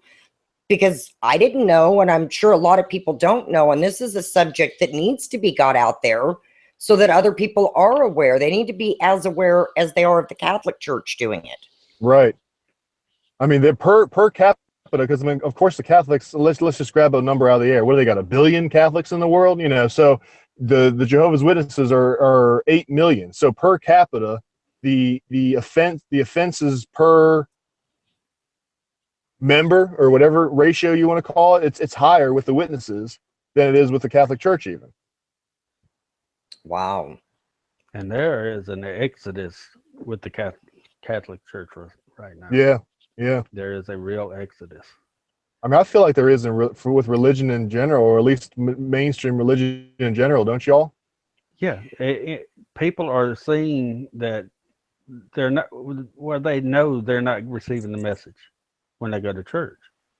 The preachers aren't aren't filling them. And one of the things that Jesus said to Peter was, "Feed my sheep." He Mm-hmm. said, "Peter, do you love me?" Peter said, "Yes." He said, "Then feed my sheep." He said, "Peter, do you love me?" He said, "Yes." "And feed my sheep." 3 times he said that. So I have affection for you, Lord. That's right. No, you know I love you. And he said, "Feed my sheep." And they're not getting fed. And people are turning away from the churches, but they're not turning away from God. They're going and getting it on their own. And that's a shame, because being with like-minded people, where Jesus said, where there's 2 or more present in my name, so shall I be. We need that. That feeds our soul. True. And I guess I haven't really embraced that. I know a couple of times I talked about going with Chris to the place that he attends occasionally, at least, and but it's just I end up have found some friends on YouTube and stuff, and I know that maybe that's not an replacement for the brick and mortar church or whatever, but sometimes I don't know. There's just so hard to trust these different groups. It's just I get together with Chris and I don't know if you all know Skeeto Punk, and he's another guy that's been in our crew, and Case Smalls and different ones. We're all trying to be followers of Christ, and it's just so nice just to have a conversation like this, because I mean, so many times we end up feeling like it's I guess it is a sad testimony to the state of the church, the fact that people would rather home and read their Bible themselves than to go with a bunch of hypocrites and backstabbers or whatever. But at the same time, I just think that God has things working out for a reason, and things are happening at a particular time for a particular reason. And I think that maybe he's kind of separating the wheat from the chaff somewhat, I guess, and I'm not, I hope I get considered to be in the wheat, but it's just like you said, there's just they'd be actually better off in a small group with their Bible than they would farting around with these There's churches. a lot of people that are starting up study groups right now, which wouldn't be a bad idea for us. I'd be all for something like that. Yeah, it would be really, really good, especially in this setting. It would be easy to do. But the Bible speaks of a falling away that will take place, and it's occurring. And he told us not to be lukewarm either when he comes. Mm-hmm. To be studied and to be ready to take those fiery darts from that are going to be sent our way, which is the word. Talking against Christians, and to be able to answer it. And that's where studying really helps. And you know, I grew up in a very small church. It's a Primitive Baptist. Primitive means original. It was when they first broke away from Catholics, and it's not changed. You go into the building, there's nothing there but pews, and there's no instruments, um, and that's the way I was brought up. You went in, you sang, and you listened to the preacher, and then there was fellowship afterwards with eating, and most of the people in the church, well, I was, or half of them I was kin to. You know, my family had been in that area for 100 years. Uh, but until you get out of that setting and start looking around at these mega churches or some of these other churches, you don't realize really what people are going through, and they're hungry. They're hungry for the real Word of God, and they just want to be fed. That's all. They don't want to sugarcoat it. They want to know the truth. And you know, the truth is easy. It's written down. It's when you start lying that you need to remember your previous lies, right? Right. Well, I mean, it's going to step on your toes. It's going to hurt a little bit. You're going to realize, hey, is he talking about me? You know? Right. Yeah, well, all right. What did he find out? Oh, no, he didn't find out nothing. You know, that was just the Word of God, and This age old truth, right? that's right. The preachers in our church are not allowed to take notes up on to the podium. Really? Only the Bible. So You're at the they're church that up you're going there. at the church you're going to right now. They do that. That's all they can have. It's the Bible. Wow, that's impressive. Because I know, I mean, I got to, and I'm not acting like this was anything, but like I got to a point in my time with witnesses where I was what they called a ministerial servant. So I was giving talks in front of, you know, like a Sunday talk or whatever, and you know, and they give you what they call quote unquote an outline. Watchtower Brooklyn gives you an outline. So they say, okay, the name of this talk is going to be security in an unsafe world. Where can you find it? And they give you blah blah blah blah blah blah blah, all these different points, and it's basically, you know, out and literally that an outline, and you're supposed to, you know, they give you a hand, you know, a good bit of scriptures, of course. With these jokers, you know, they're taking them out of context and suit. They're the kings of cherry picking through the Bible and just weaving a doctrine together that's just completely hodgepodge, as opposed to, you know, and then they tell other people they're not reading it in context. But anyway, I mean, I guess the only reason that strikes a chord with me is the fact that I was even on the end of giving talks and stuff, and you know, if there was some older elders or whoever in the congregation who might have had the same outline, or who had looked at the outline with you ahead of time or whatever, if you were straying too far from what that outline was saying, they were going to call you on it and say, you know, what's going on here? This is the outline. Because they even have an informal way of calling the Watchtower Society. I mean, you got the father, you got the son, and then you got mama, is what they call the Watchtower Society, which is like a really creepy thing when you start thinking about the whole Artemis worship and everything. But it's just anyway, I got off on a tangent there, but that struck a chord with me, because that's super impressive that all they're going up with is the Bible, as opposed to, you know, somebody cueing them ahead of time and scripting what they want said. So that's cool. I have sat and watched Brother Ricky Harthrow from Alabama stand up for an hour and recite verse after verse after verse after verse, and never open his Bible up. That's cool too.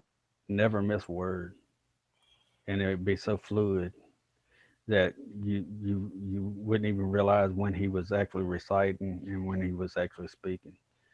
But the belief is, if God has called you, God will lay the words on your tongue. Mm-hmm. And Yeah, he says, don't worry about what you're going to say at that That's hour. right. It'll be given to you, right? that'll be given to you. So you don't need those notes if God's with you. That goes to show, what are you putting in a higher priority? The Spirit and it's working in your behalf, or the official line of a group, whether it be a small church or a big church or whatever. That's right. That's You know right. what else is so insidious about those witnesses is that when at a certain point, I think it was around the late 70s, early 80s. I know I got baptized in 1990. They let me get baptized at 7, but that's a whole nother story. But they basically have you stand up. You know, you go through all these questions in the book, and it's all about books with them. These little books that they write and everything, and then you go through on the day of your baptism. They have you stand up, and I'm kind of paraphrasing, but they say something like, two questions: have you repented of your sins, and have you decided that you're going to walk in a Christian way of life, and blah blah blah. Okay, yes. And do you recognize that they don't, what does the Bible say? Baptize in the name of the Father, the Son, and the Holy Spirit. Well, they say, do you recognize that taking this step today makes you part of God's Spirit-directed organization on earth? And then everybody says yes, and then yay, and then of course you go through the ceremony of the baptism. But it's just, a lot of times we didn't even pick up on what we were saying until you woke up and somebody says, do you all realize that all you were doing was Pledge and giving allegiance to them. to an organization? Exactly. That's it. That's what you And were doing. yep. So and that's just, I'm not trying to make this all about the witness stuff, but that's my point of reference, but it's just incredible, and I still feel for my parents and other people who are in it. And it's just like, goodness, guys, it's so easy to see when you get out of it. And I mean, I went through my whole phase. I almost would call myself an atheist at one point, because it's like some of the ex-witnesses get together and we talk, because there's a whole lot of, we have a common cause, because whether they're atheists or they're believers now, they still want to get this crimes of this pedophile cover-up exposed. So we're still brothers on some level, but it's like, we end up joking around saying that the Catholic Church and the Jehovah's Witnesses sure make good atheists out of people. And once they wake up to the baloney and they realize that they put their whole lives into this thing, and then they end up realizing, wow, everything that I thought of was true has been pulled out from underneath me. And now, and I'm I was just talking to a friend earlier today. It's like we have to kind of approach that saying, okay, well, those of us who are believing, we're thankful for that, but those of us who aren't believing, we still need to we don't want to jam it down their throat, but we still need to make sure that we give them some opportunity to grow. Because I mean, God's molding everybody, whether they are a believer or not, I believe, so. Well, Bible says he puts all kings in place, True. And Jesus said no one will know the Father without the Son, and you're not going to know him until the Holy Spirit comes to you. There's nobody going to go out in the world and save anyone else. There's no such thing. So when someone stands up and says, oh, I saved so many souls today, no, you did not. Right. If they had not received the calling from God, then it wouldn't have happened. And that leads me to Ephesians 1, where it gives me all hope in Christ, where he says we are adopted before the foundation of the world. So God's going to call his people. He's going to call See, them that out. type of thing blows my mind, because it's so you're sharp with the scriptures there. It's just like it's so far from whatever I was ever taught as a witness growing up for 30 years, and that's why I'm kind of unlearning things. And like, as I've nearly made it all the way through the King James just without any stinking publications alongside me. Yeah, I got Strong's Concordance or whatever, but I mean that's just kind of giving you some definitions of stuff. But and it's like that type of calling was never ever mentioned to us, to where there was, and we never felt special. We never felt like, we just felt like it was just happened to be. And I'm not saying that anybody who's called should lord it over anybody else. I'm not saying that, but it's just, we always felt like, oh, you just got in here by the skin of your teeth, and unless you go knocking on doors every Saturday for the rest of your life, and you're not necessarily going to get that panda bear in paradise, So, Um, what organized Oh, religion has done to so many people is sad. well, it paints a dark picture, and it's not. You know, God gave us free will to make stupid choices and decisions in this world. We're men, we're women, we're gonna screw up, and He knew that. One place He didn't give us free will was our salvation, because without Him, we would never make it. There's no possible way that you're gonna sit in this world with our gadgets and everything that's going around us and think about God. And I think that's part of why all those gadgets and everything is going on, to keep us from thinking about God. Right. So without Him, there's no way you're going to make it. He had to withhold that part, that power. That's the reason why it had to be done prior to the foundation of the world. Jesus said, I know every hair on your head. If I take care of the fowl of the air, what more will I do for you? Mm-hmm. So waking up every day and worrying, where Jesus said, place your burdens upon me. My yoke is easy. Every day has its own concerns. Don't worry about tomorrow, because it'll have its own concerns. That's it. I mean, he's going to take care of it. I'm living proof of it. I've been disabled from being able to work since 2010, and I make it fine every day.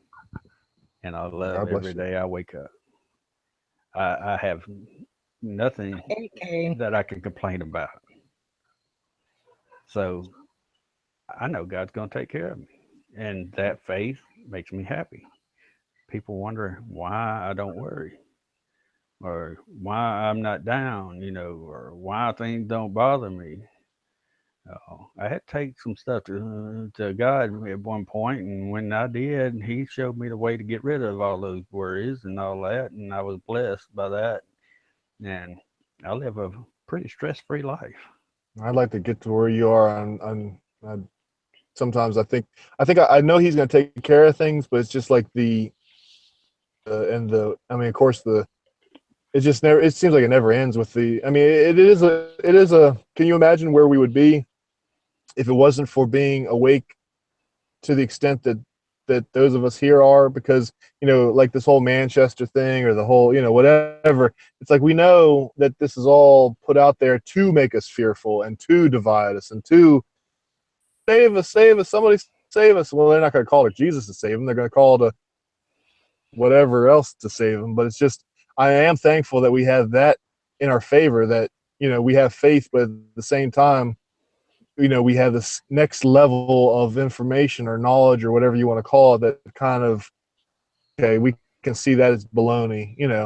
Right, and there's so many of us out here that they're going to sit and listen to this conversation. Oh no, I don't believe in God. I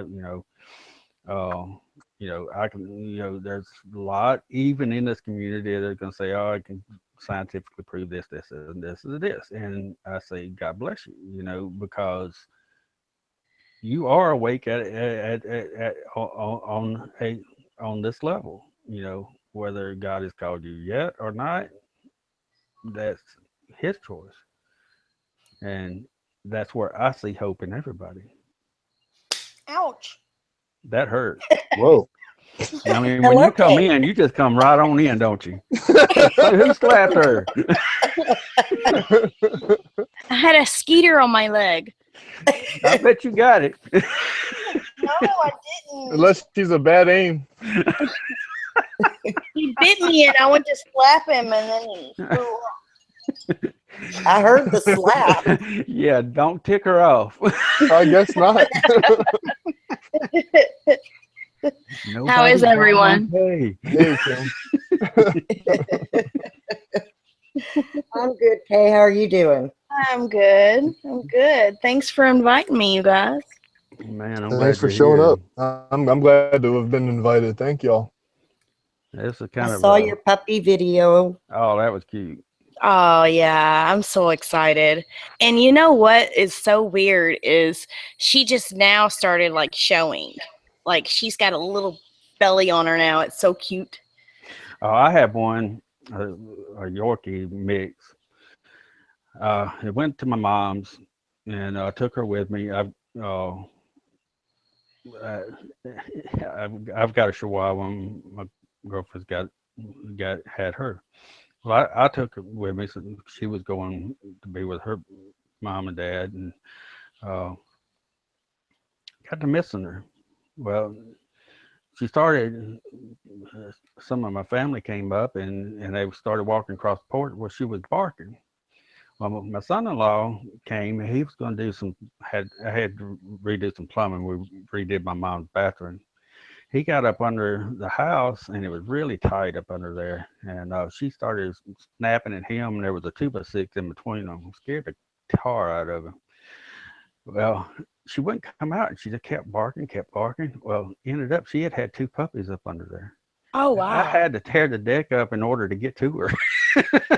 Oh my goodness. Wow. So you didn't even know she was pregnant. Of course, she wasn't with you, right? She was with someone else. Well, she had been with us, but she just wasn't showing that much, and Huh. just had two puppies, and she was kind of a, she's not a real small dog, more like the size of a Shih Tzu or something like that. Right. Well, they say that the smaller the dog, you can't really sometimes even tell they're pregnant. Yeah. So what's going on? Who we got in here? We got Max, Guitar, Rebecca, and Bernie Trump. What's going on, Chris? Not much, just listening to you guys. Yeah, I have my experience with organized religion too. I grew up in a Catholic setting, as I told Max and K Small before.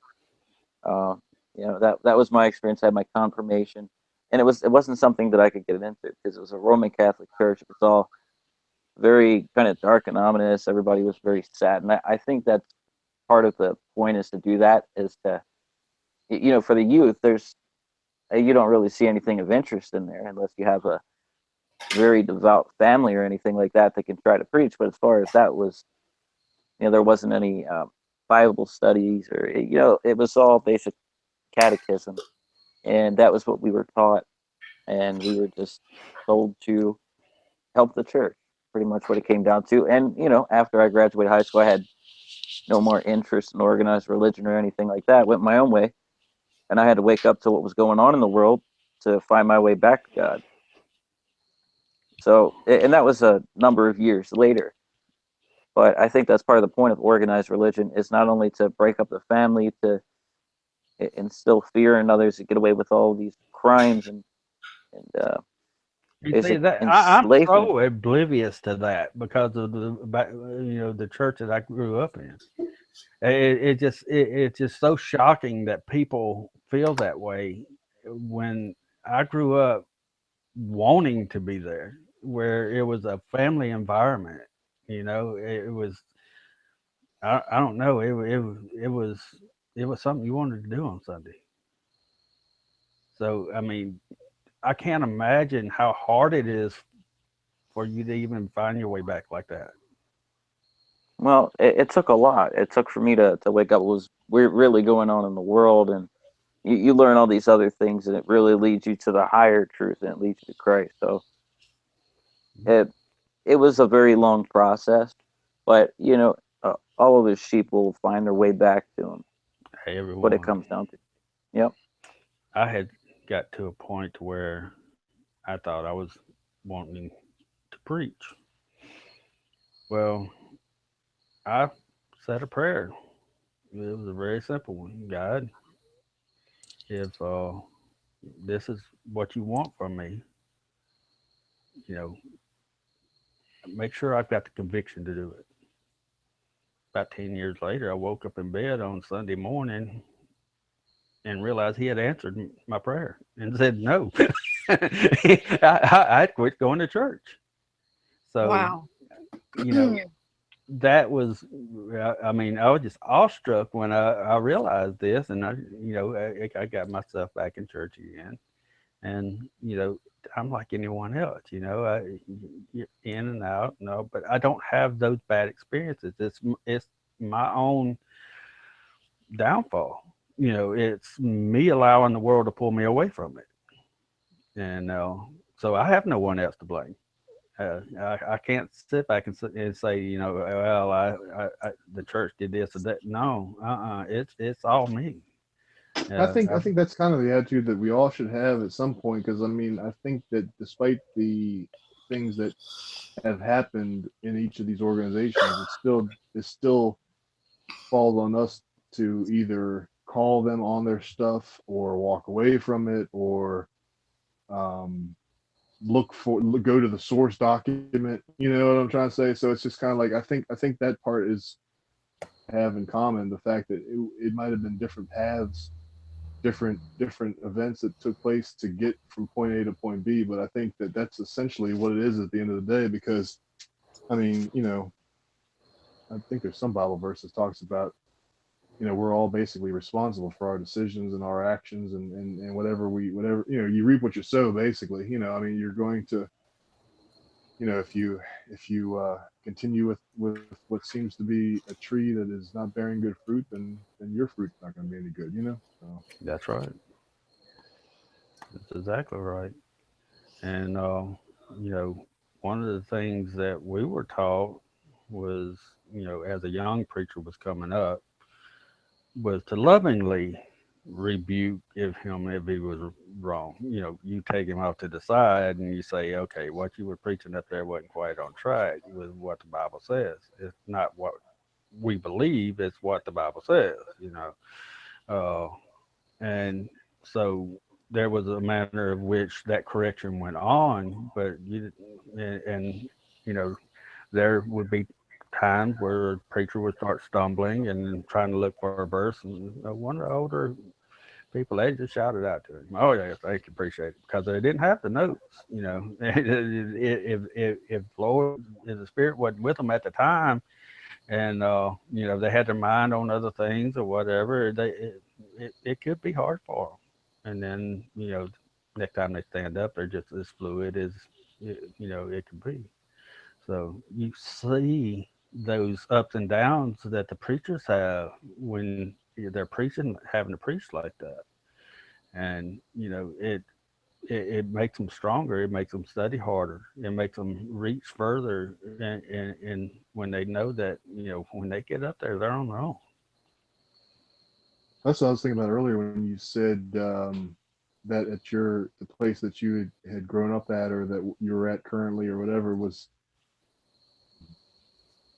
they were only going up with the Bible. Because I mean, when we think about it, we take the Bible for granted. I mean, any one of us could have a million Bibles in our house at any given time, but it's just like this was here. He didn't have a Bible. They didn't. Mm-mm. They went to the temple and synagogue or whatever, and they had their scrolls that they pulled out, and I guess that goes to show.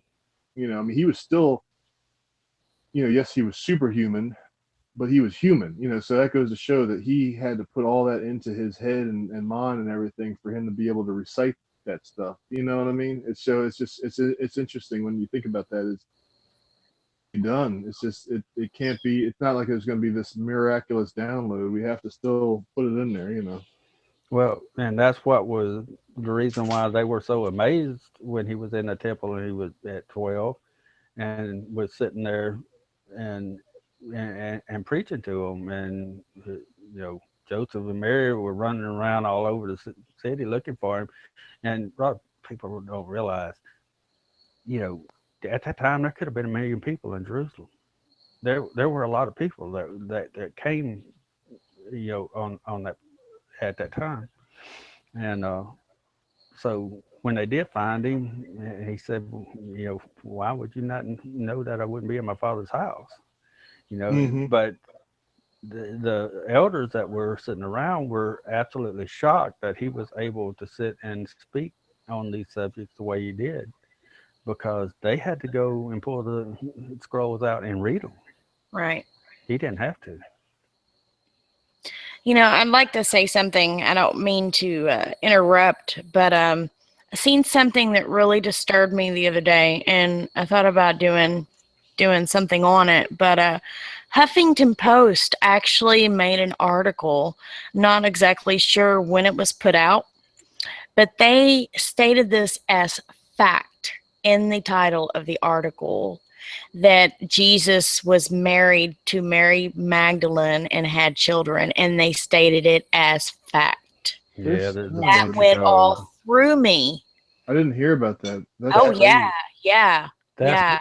that's the Da Vinci Code. Oh yeah, That's yeah. where they're trying to disprove Jesus as being the Son of God. So where are they going? I mean, first of all, how many people go ahead and consider the whole Bible to be fiction anyway? And they're going to go ahead and say Exactly. this is fact. Right. Right. They try to disprove everything else, but then, try to prove to the world that he was basically not pure and, basically not without sin. We ought to hammer them on yeah. on email and Twitter or whatever. That's the first I heard about this. Yeah, I know, right? So I plan on doing a video on it. I'm glad you were talking about this subject because it kind of rekindled that in my mind to do that. I've got so much, so many ideas in my head right now as far as videos. I'm kind of getting back in the swing of things. So I can't stand that type of hypocrisy. That Oh, gosh. they just love to go ahead and act like it's, oh, you all are so crazy for even believing any of this stuff. But we're going to make sure that we tell you the rules of engagement for your fictional book. Well, there's not too much that hadn't been proven, and what hadn't been proven is it'll be dug up. I mean, that's like trying to disprove Sodom and Gomorrah. They found it, found the art. I mean, Ron White did a lot of that. Uh, and his evidence will actually be shown to the world. Wow. When the mark of the beast, the angels, the 4 angels that were in the Ark of the Covenant with him, actually told him what the mark of the beast was. They said the mark of the beast Sunday law is what they called it. And once that is passed, that he will be able to show the DNA blood evidence to the public, and then also the video evidence of the angels in there with him, the stone tablets in the Ark of the Covenant. But he cannot release it until that law is passed. I think he's So- passed away now, hasn't he? Yeah, he Yeah, his passed away sons would- back in '99, I want to say. Don't hold me to that. yeah, somewhere But there. of cancer. Yeah, but his sons were there with him. Right, And they hold right. on to that. His wife and his sons are still, doing his museums and stuff, and distributing out all of his video and his they actually have a museum. I believe it's in Tennessee. I think so. And I would love to go see that. But they asked him on his deathbed, just to reassure to everyone. Because, when you're on your deathbed, it's a little bit different, I guess for some anyways, Right. for Christians, you're going to say the truth and hold up to it. But I guess they figured, well, if he's on his deathbed and he's still stating what he stated this whole time, then it will help people kind of, non-believers maybe help to believe him a little more. But yeah, he was on his deathbed and he still said everything he said was true to his word. So Well, yeah. It's not good. It's there was portions that were hidden from us for years, and that's being expanded now. We're starting to see what was not known. Growing up, none of us sat and listened to a preacher talk about giants, outside of Goliath. And then, even speaking of Goliath, it was just one giant. That was what was pictured in your head. And then the mythology of the Greek mythology was all that. It was myth. We were brought up watching Wizard of Oz and Seven Dwarfs, and we were brought up in this fairy tale land. that's I'm right there with you with that, because it was like there was a crossroads to where the things that you were told about it was almost like they felt the need to clean up what was in the Bible for the sake of being congruent with the rest of society. You know what I'm trying to say? It's that's like right. they, instead of the other way around, and it was just kind of like, okay, yeah, unicorns sound crazy, but unicorns turn out to be rhinoceroses or whatever. It's just Yeah, you see them at the zoo. Exactly. I mean, this Yeah, was because they had unicorn in the Bible. Yeah, they right, tried to disprove the Bible because unicorn is mentioned when it is a rhino. Right. right, and this goes back to the 1800s. I mean, you go back to Aleister Crowley, and the plan was set in action, and they have followed through with it, and they have deceived many, as the Bible said would happen, and they have taken a lot of people out of the church. But the one promise we have is that he will not lose not one of his children. So at some point, whether it's on your deathbed, with your last breath or not, or before, he's coming to get you. Right. And we have to hold on to that hope. We have to Mhm. realize the power that God has and the strength that he has, that there's nothing under him that has power over him, that we have the power to reach out to him and with the faith of a mustard seed be able to move a mountain. Uh, the terminology that, that one of the big things that helps me is the terminology. You have the Middle East terminology and how they speak, and then you have the king's terminology and how they spoke. And when you start, if you've ever met anyone from the Middle East or listened to a Middle Eastern Christian preacher, they're going to bring out points that you're not going to think about. And mountains in that era were contributed to kingdoms. So when Jesus said, you have the faith of a mustard seed, you can move a mountain, he meant you can move the political uh, dynamics of a kingdom.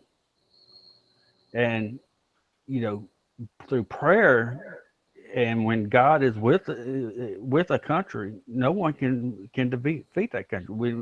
When Jacob crossed over to the Jordan and went into all of these cities with giants that were 20 and 30 feet tall, possibly, and went in and defeated them, he did it with the power of God.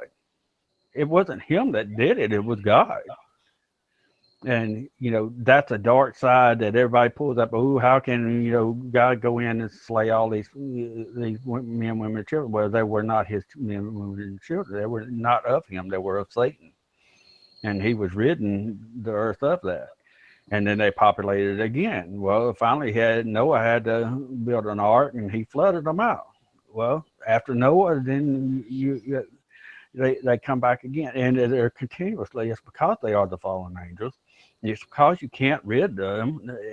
They are always going to be in our lives, and these are mountains that we're going to have to climb. We're going to have to move them out of our way. We're going to have the faith to be able to walk through whatever it is that is in front of us, to put on the breastplate, and the helmet, and girth ourselves with God's word and knowledge, and be able to plow through this world that is trying to take us out in every direction.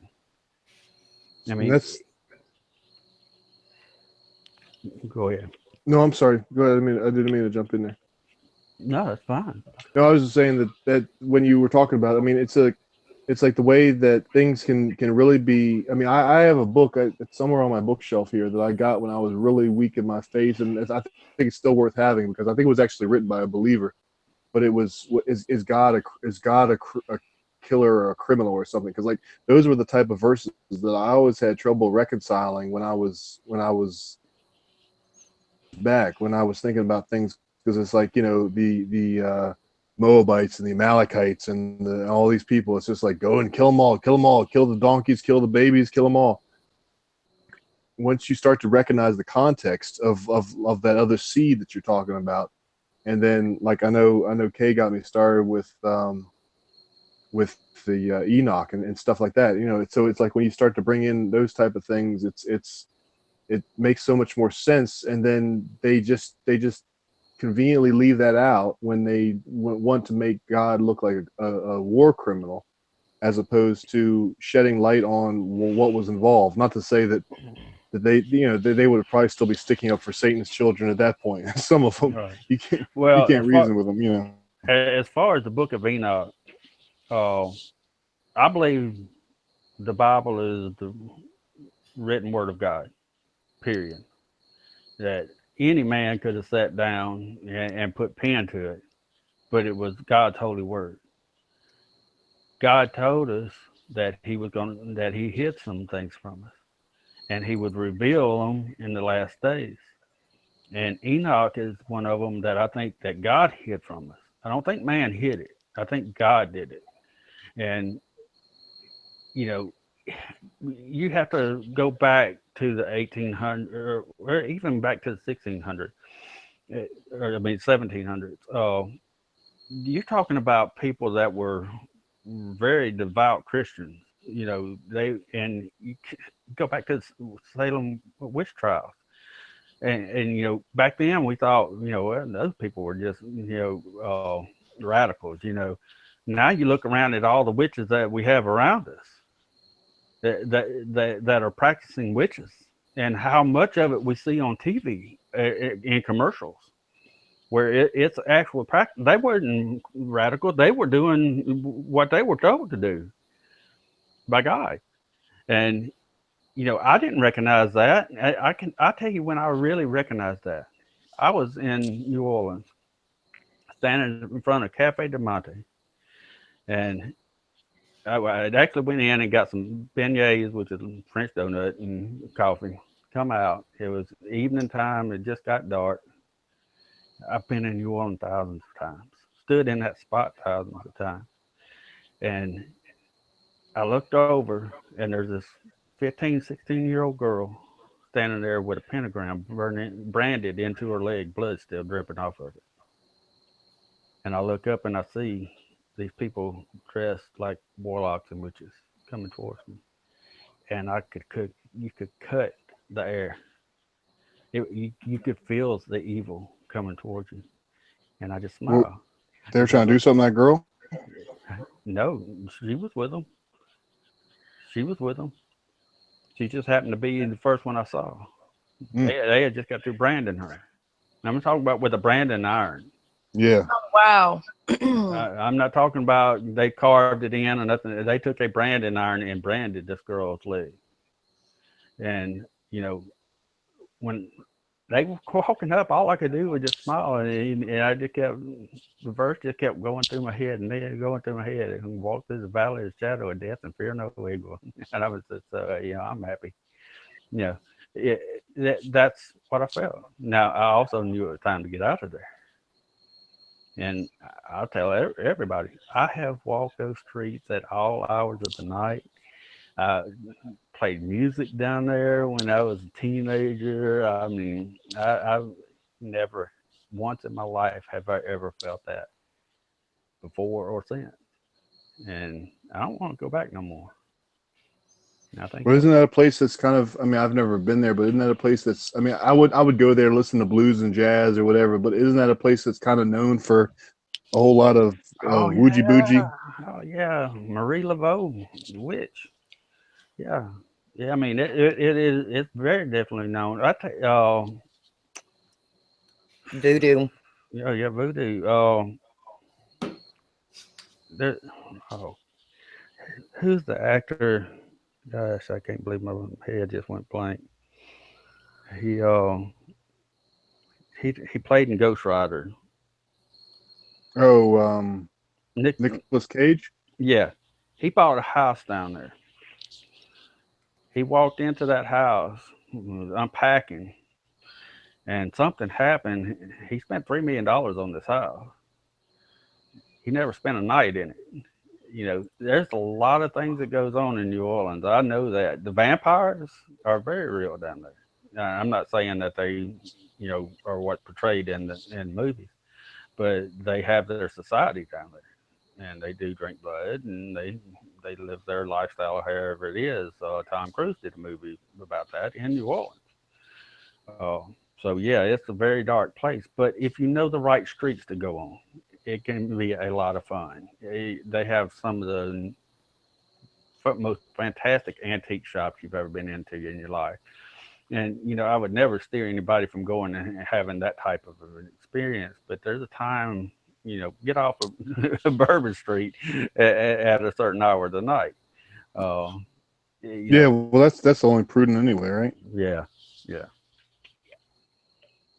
I mean, because I've never been there, but I mean, I know there's a whole lot of debauchery, but at the same time, I know that there's a whole lot of that's the thing that's tricky to draw the line between, because there's a whole lot of artistic stuff. Like I'm into music, and I'm sure others are too. It's just and the jazz all had, but I mean, those sticking music, it's like Right. as much as I love them, they all had roots in some kind of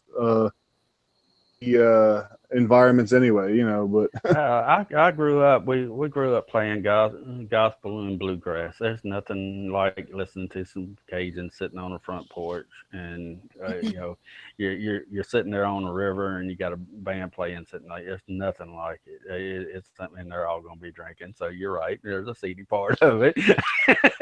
Yeah, but it's just. I mean, it's a lot of fun. And as far as New Orleans itself, the architecture is one of the things that drew me to it. I mean, the fact that you're standing or can go stand or walk into a place that Napoleon lived at when he came over. I mean, he Napoleon himself said it. This is his favorite city in the world. So and now they're down there taking down the statues. all the Confederate stuff. Yeah, that was part of the experience of being in New Orleans, was to see that, hey, this started in the 1600s, and it's still there. I mean, to walk into to Jacques restaurant and know that it's one of the oldest restaurants in the United States, it's that history is what drew me there. Or kept drawing me back. Let me rephrase that. My family living, on the outskirts of it, what originally brought me there. But there's so much that New Orleans has to offer that is good in that aspect. But yeah, there's a true dark side to New Orleans, and it can be scary.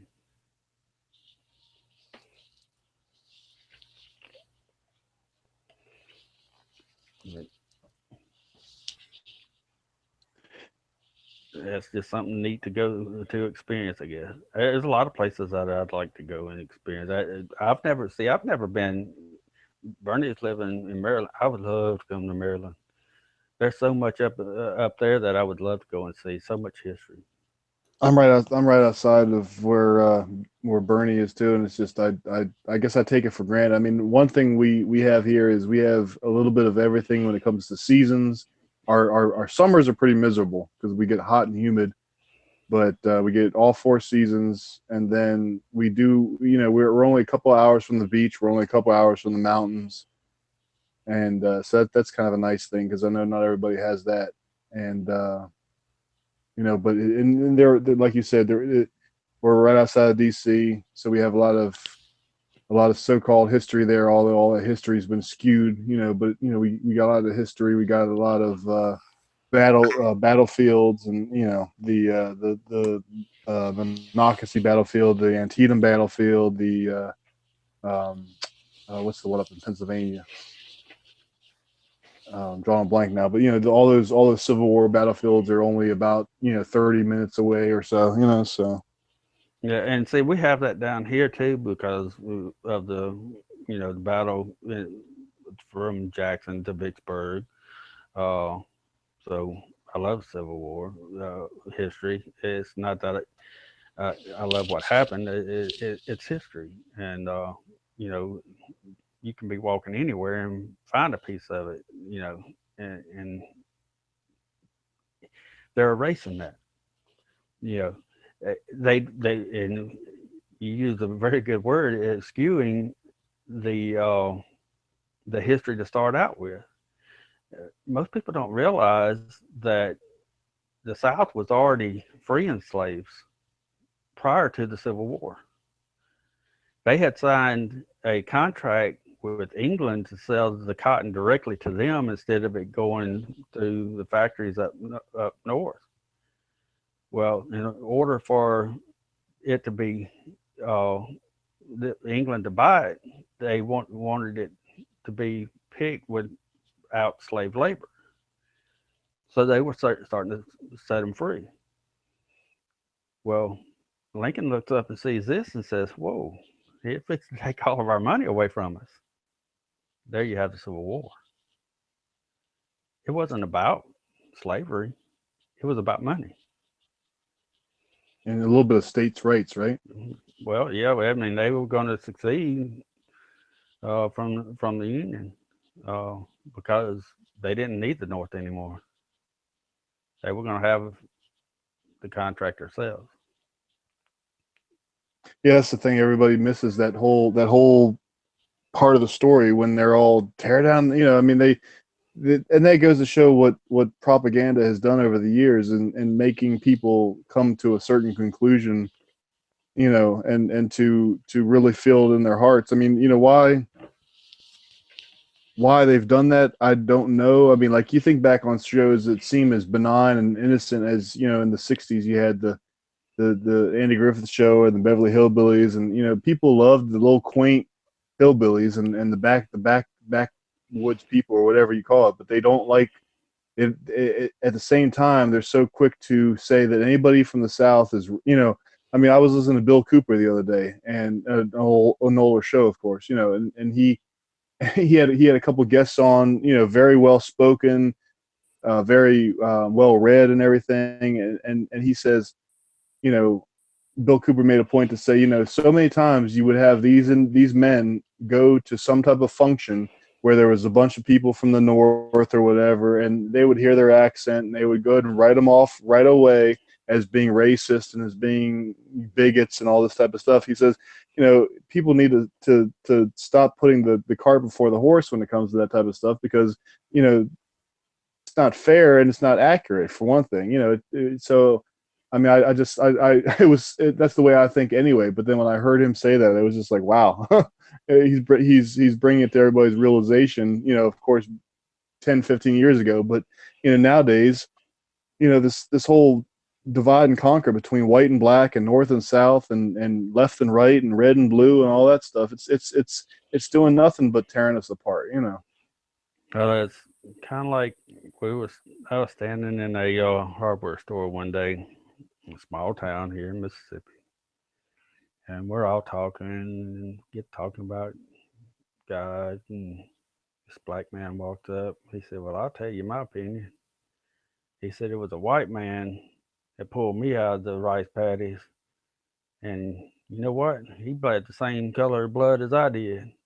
He said there wasn't no difference. I said, you know, that's just the way we think. There, you know, we don't integrate so much, but we don't have any racial hatred here. That's like I said before, that's being portrayed. And the only reason for the lack of integration may be just kind of knowing how that goes, you know. And it's not by choice, but it's just, you know, knowing how humans end up getting, you know. It's just you know, behind the scenes you love each other, but it's just like, you know, that all of our neighbors are going to, there's some type of thing where they're ashamed of anything. It's just, you just know human nature, sinful human nature is such that it's not going to embrace other people. So why are we going to go ahead and make trouble for each other here? You know, it's just, Well, it but was never meant to be to start out with. I mean, even when the schools were integrated, the blacks didn't want it.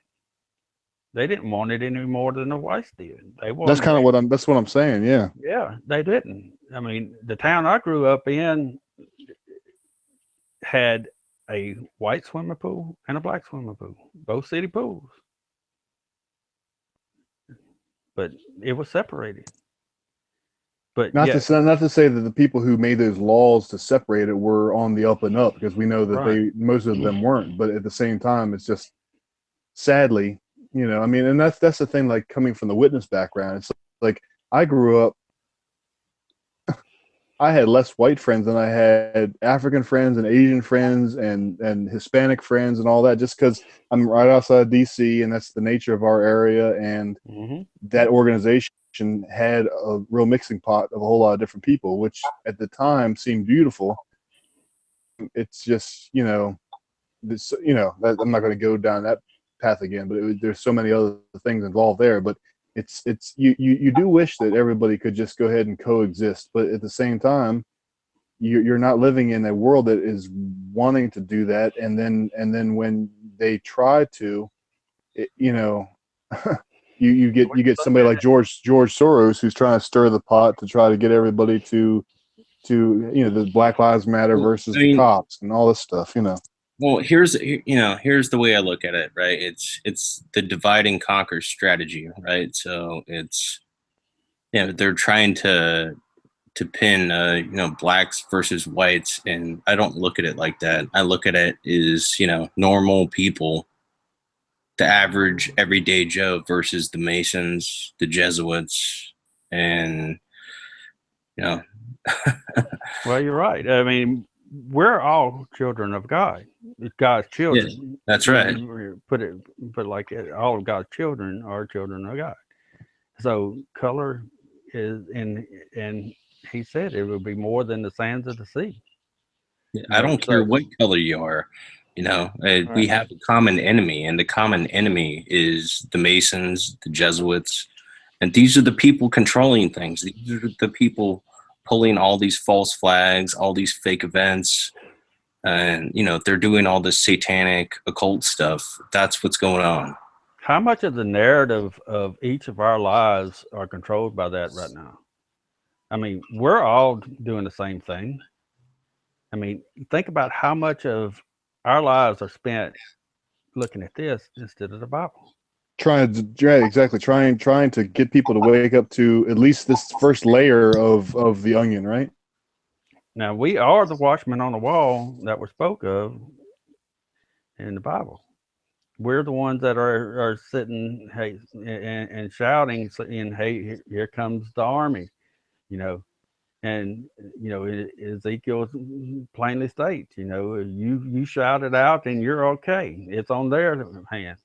But if you see them coming and you don't tell them, then it's on yours. So we're doing what we're supposed to do. We just need to incorporate the Bible into it more. I agree with you on that, and that's one thing that I end up really thinking about a whole lot is that I mean, to be honest, and I'm a real straight shooter, and I'm honest about stuff, and don't mind pulling myself into it.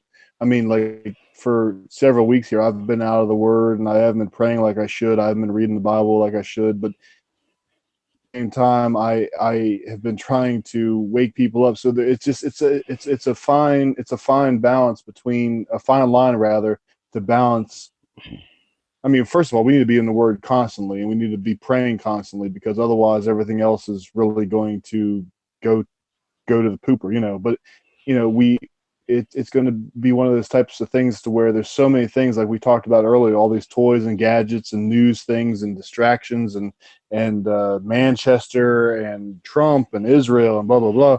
I mean, yes, those are all things that need to be addressed, and we need to wake people up to the fact that things we're being lied to. But at the same time, if we don't stay grounded in the Word after we've been told that that's going to be really what is necessary for us to endure, then that's going to have to be on us at some point. We're going to say, they're going to, God is going to say to us, okay, well, I told you that you needed to be in there, and now you're going to have to. It's almost like a diet, it's like a healthy diet. If the doctor tells you okay, you need to eat plenty of fruits and vegetables and good food and stay away from the fried food and all this, that, and the other. If I choose to ignore that, then down the road when I start complaining about cramps and chest pains and blah blah blah, well, he says I warned you, you know. So at the same time, you know, whatever we take in is what we're going to put out. So, you know, whether we're you know whether we're trying Man, I to had that ice cream earlier. every so often you need that type of stuff to keep going, you know. But you know what I'm saying. So Yeah, I do. I mean, it's, you know, we know we're working towards the right direction. I just think that we need to prepare ourselves for those fiery darts, you know, to be able to be able to reach down and grasp the word of God out of our, uh, you know, coming straight out of us, and be able to rebuke the evil that's coming at us. And you know, that's where this balance between the study and you know, still being the watchman, you know, is still going to be required. We can't go back to who we were when we're awake. We can't go back to I sleep. wouldn't want to. Yeah. Yeah. I mean, we see what's going on, and we can't go back. So yeah, it's, and maybe this tonight, you know, we start our group, you know, You to do know, our that's study. you know that's the biggest thing is you can't go back. You can't. Like once you once you know this information, you can't unlearn it. You know, it's Now, what you do with that information afterwards is crucial because you want to be on the right path. And that's where the word comes in, because you want to stay grounded. Because if you're not grounded in the word, you're going to be led astray. You're going to get caught into all these other types of distractions. You're going to fall into the left right paradigm. You're going to fall into the race war. There's so many things that you need to watch out for. Like Jesus said, ye judge by the flesh, I judge by nobody. Mhm. Right. So, you know, Yeah. they roll over us without discrimination. We should fight back without discrimination. very Equal true. opportunity employer, right? Exactly. That's very true, man. It's very hard to do, but that's exactly what we're supposed to do. You know. And I think that's why we are all here at this level of understanding, because we've grounded ourselves. We've tried to really seek the truth and seek the Holy Spirit. And that's what leads you to all the truth. And that's why we're here talking about this right now. Meanwhile, I'd say like 60% of people who claim to be awake are falling into the psyops and left right paradigm, and they don't really have a clue what's going on. Yeah, that's, I mean, well stated. I mean, that's the hardest thing to do is to separate yourself from that. And Well, it's man, it's there's, hard. we need to be able to lean on each other and encourage each other. We need to be able to know we can freely speak of this subject. We need to know that, you know, hey, you know, there's times when, you know, feeling low, that we have people that are praying for us. No, that's a big part of it too. Yeah. That's what the church is supposed to be for, and that's what, you know, us communing together does. It heals one another. You you hear the word of God. You know that you've got like-minded people. You don't feel embarrassed about what you're hearing or what you're feeling, or, you know, that's what the community of God's children is supposed to do. And you know, it's lacking. Oh, so that, you know, that's one of the places that we need to stand up. We need to stand up to encourage others and not be afraid to speak out. I mean, we all know guitar's not. He's walking the Well, street. sometimes I feel like I am, so I appreciate the vote of confidence. But I mean, I You need. are doing things that no, very few of us even know anyone that's doing. Well, that's why I was trying to direct attention earlier to my comrades in the community, that other community, because of the fact that there's plenty they're doing, and I think y'all would just be sitting there applauding all the different things that you see them doing, because it's just like, the little stuff I do is I'm not trying to be humble here, but it's just like dropping a bucket compared. I mean, they're out there getting cops called on them and all kinds of stuff. It's just not that that's the badge of honor all the time, but it's just whatever is going to encourage other people is the key. Whether it's me or anybody else. And I don't want anybody else here to feel that their actions are not reciprocating as well, and making me keep it what I'm doing, the little bit that I'm doing. Rebecca, I feel like we've neglected you. You got anything to add? I'm not trying to put you on the spot, but I don't want to make you feel like we're just talking and not including you. No, y'all are fine. I'm sitting here just listening to y'all. Happy birthday, Rebecca. Is it Rebecca's birthday? Happy birthday. No, it's not. You're a jerk. I don't do birthdays. I didn't for 30 some years, so it's nothing new to me. I always just say I'm celebrating whichever anniversary of my 21st birthday. And if they want to do the math, they'll figure it out. And if they don't, well, then I'm 21. There you go. Look, I always look at it, when I turn 50, I'm half grown. I can open up after that. I haven't got that far yet, but I don't want to either. What does Amazing Grace say? When we've been there 10,000 years, bright shining as the sun, it won't matter at the end of the day. Exactly. Right. No, I have a little different way of believing with religion and stuff. So I just kind of sit back and I don't say a whole lot because I'm very anti-religion.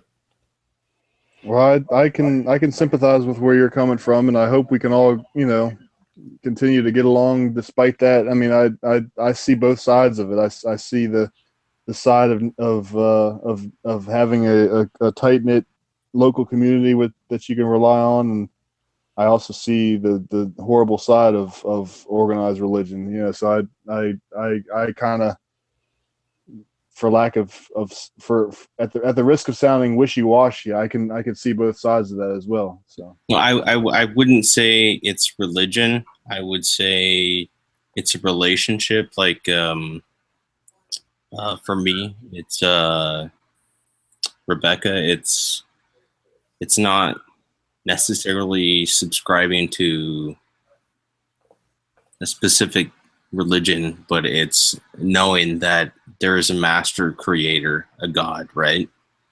So there's a God, and like everything has a creator, right? Like a watch doesn't make itself, the tree doesn't make itself, the car doesn't make itself. There's a creator. There is a master creator. No, I agree with that. And Yeah. I'm like you. That's what I say. I don't believe in religion. I believe in a relationship. I don't believe God called us to religion. He didn't,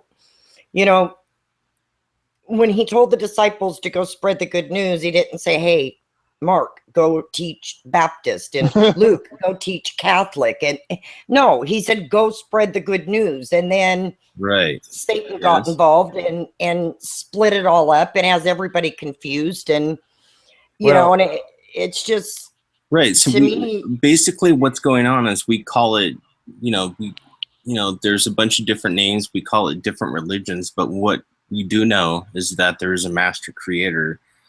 And to the best of my understanding is that Christ, was the ultimate blood sacrifice for us, and that's, you can call it what you will, but that's my best understanding based upon my own personal experiences. And I don't know, you may feel different, but that's what I've experienced in my life.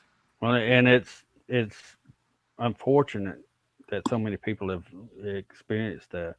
I mean, when Paul was struck off the horse and he was blinded, God gave him a new life. He had a new road he had to go down, and he had to go down that road. He set forth to define what the churches were to do and were not to do, how they were to be laid out. It was simplistic how he wrote it. It's easy to understand. People just don't read Timothy. They don't read and realize, hey, this is the way the church is supposed to be run, and it's not being run this way. You have to go back to the foundation of what Jesus said. He told Peter that he was the rock that he was going to build his church on, and it was the word that Peter took out and that formed the churches. And the churches, it kills me that we're sitting here watching the Middle East burn down, being blown up, and you've got 2,000 years worth of Christianity, churches, history being taken out, and Syria was a big part of it. Why is everybody against Syria right now? Yeah, right. Because that was where the first churches were. Well, there's a lot of other reasons too. A lot of the reasons that we went into Iraq, Afghanistan, Syria is to collect artifacts I believe that. Yeah, ancient Babylon, right? So they're looking at Nimrod, and we've had special forces, Delta special ops teams go in there and collect these artifacts. So you're looking at Mount Hermon from Syria or Israel. You're looking at Mount Hermon where the fallen angels came down at. So yeah, that is where that's Satan's home. And all of those artifacts they need that in order to open up the gate. Yeah, these occult people know it. They know it. That's why that's been the I mean, in all reality, despite the fact that people think of it as being a dust hole or whatever you want to call it, it's really been the center of world history for ever since Jesus has been here. It's still been. I mean, yeah, Rome and all that has taken Abraham all the way back to Garden Eden was over there somewhere. I mean, it was all right there. The Euphrates was always there, and so that is, and when it talks about the destruction, it's the surrounding. Always talks about the surrounding nations of Israel. That's what's spoke of in the Bible. The Valley of Jehoshaphat. That's Armageddon. We're looking from Israel to Syria. That valley. And you look at how many so-called Christians who are well, let me back up a little bit, just because I don't act like I have all my ducks in a row necessarily, but from my understanding of things, the state of Israel right now is our enemy more so than our comrade. They are vile. Right. So I mean, look at how many so-called Christian religions and adherents who will go ahead and clamor for support of Israel when Israel is responsible for the death of, as a nation, is responsible for the death of many, Palestinians and Syrians and all these different neighboring. All their biggest crime was being a neighbor of Israel. It's just, well, and that's the thing I get into conflicts with people on Twitter about, because it's like, just I was telling a friend earlier today, it's like this one lady says, oh, what about the Palestinians? What's wrong with the Palestinians? They're at their home chilling, and and you all came in there and started messing stuff up. It's like, just that's the whole thing. It's like everybody thinks that they should back Israel just because Israel's in the Bible. Well, so is the synagogue of Satan. That's in the Bible too. So well, things in context here. Yeah. The thing is, God has a everlasting covenant with Israel. That's not the people that are there Right. right now. Well, But he has that's an why they commandeered everlasting, it. Yeah. yeah, he has an everlasting uh, covenant with them, and the true Jewish people will be brought out at some point. I'm not sure exactly how that is. I'm not going to pretend to, Right. Same uh, here. but that covenant will always stand. It was the covenant that was made with Abraham. It was the seed, the bloodline that Jesus came out of, and it is real. Now, at the same time, it was the Jews that Jesus threw out of the money changers. That threw out. Exactly. It was the Jews that the only time he really displayed anger, righteous anger, was towards them, and he called them vipers. And it was the Jews who killed him.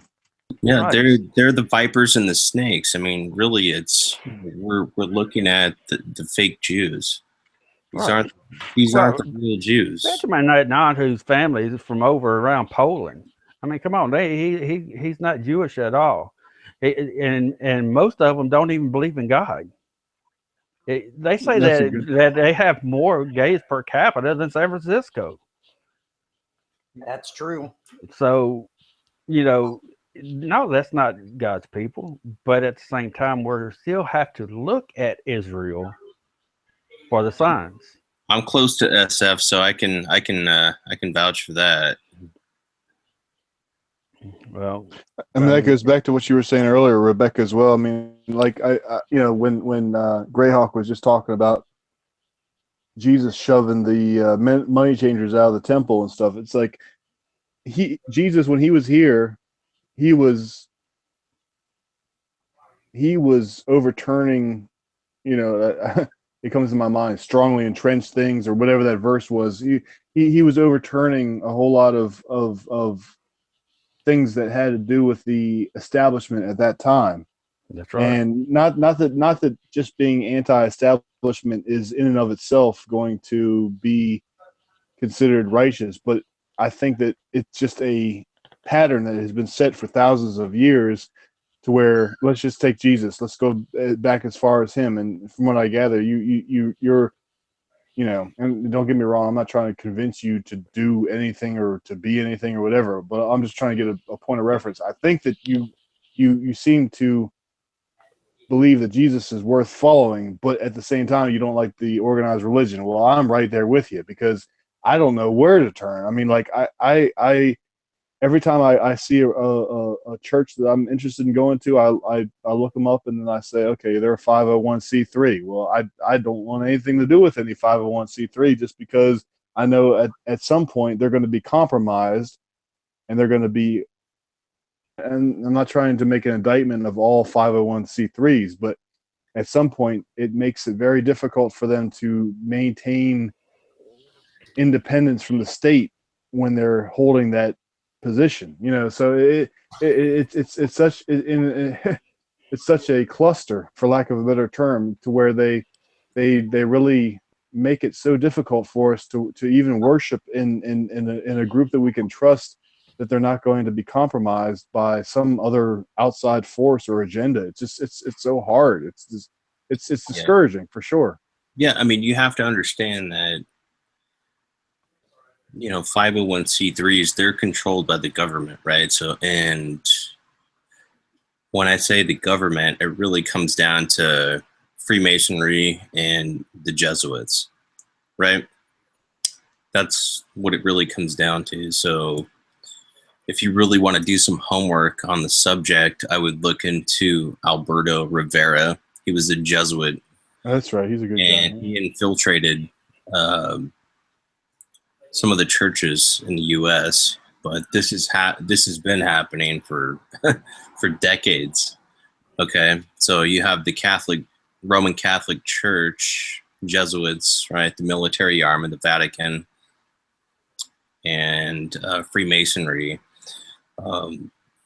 they're controlling the message that comes out of the church, and that's why you have the tickle your ears doctrine going on every weekend, and you don't really get the true word of God or truth for for anything. That's what's going on. It's a control mechanism, is what it is. You know, I was always brought up. You had to realize that the church I was raised in had a lot of poor people in it, and but we were always brought up to dress our best. That wasn't to impress anyone. It was because we were going to be in the presence of God. That's what we expected when we went to church. And how they have scaled that back to where it's,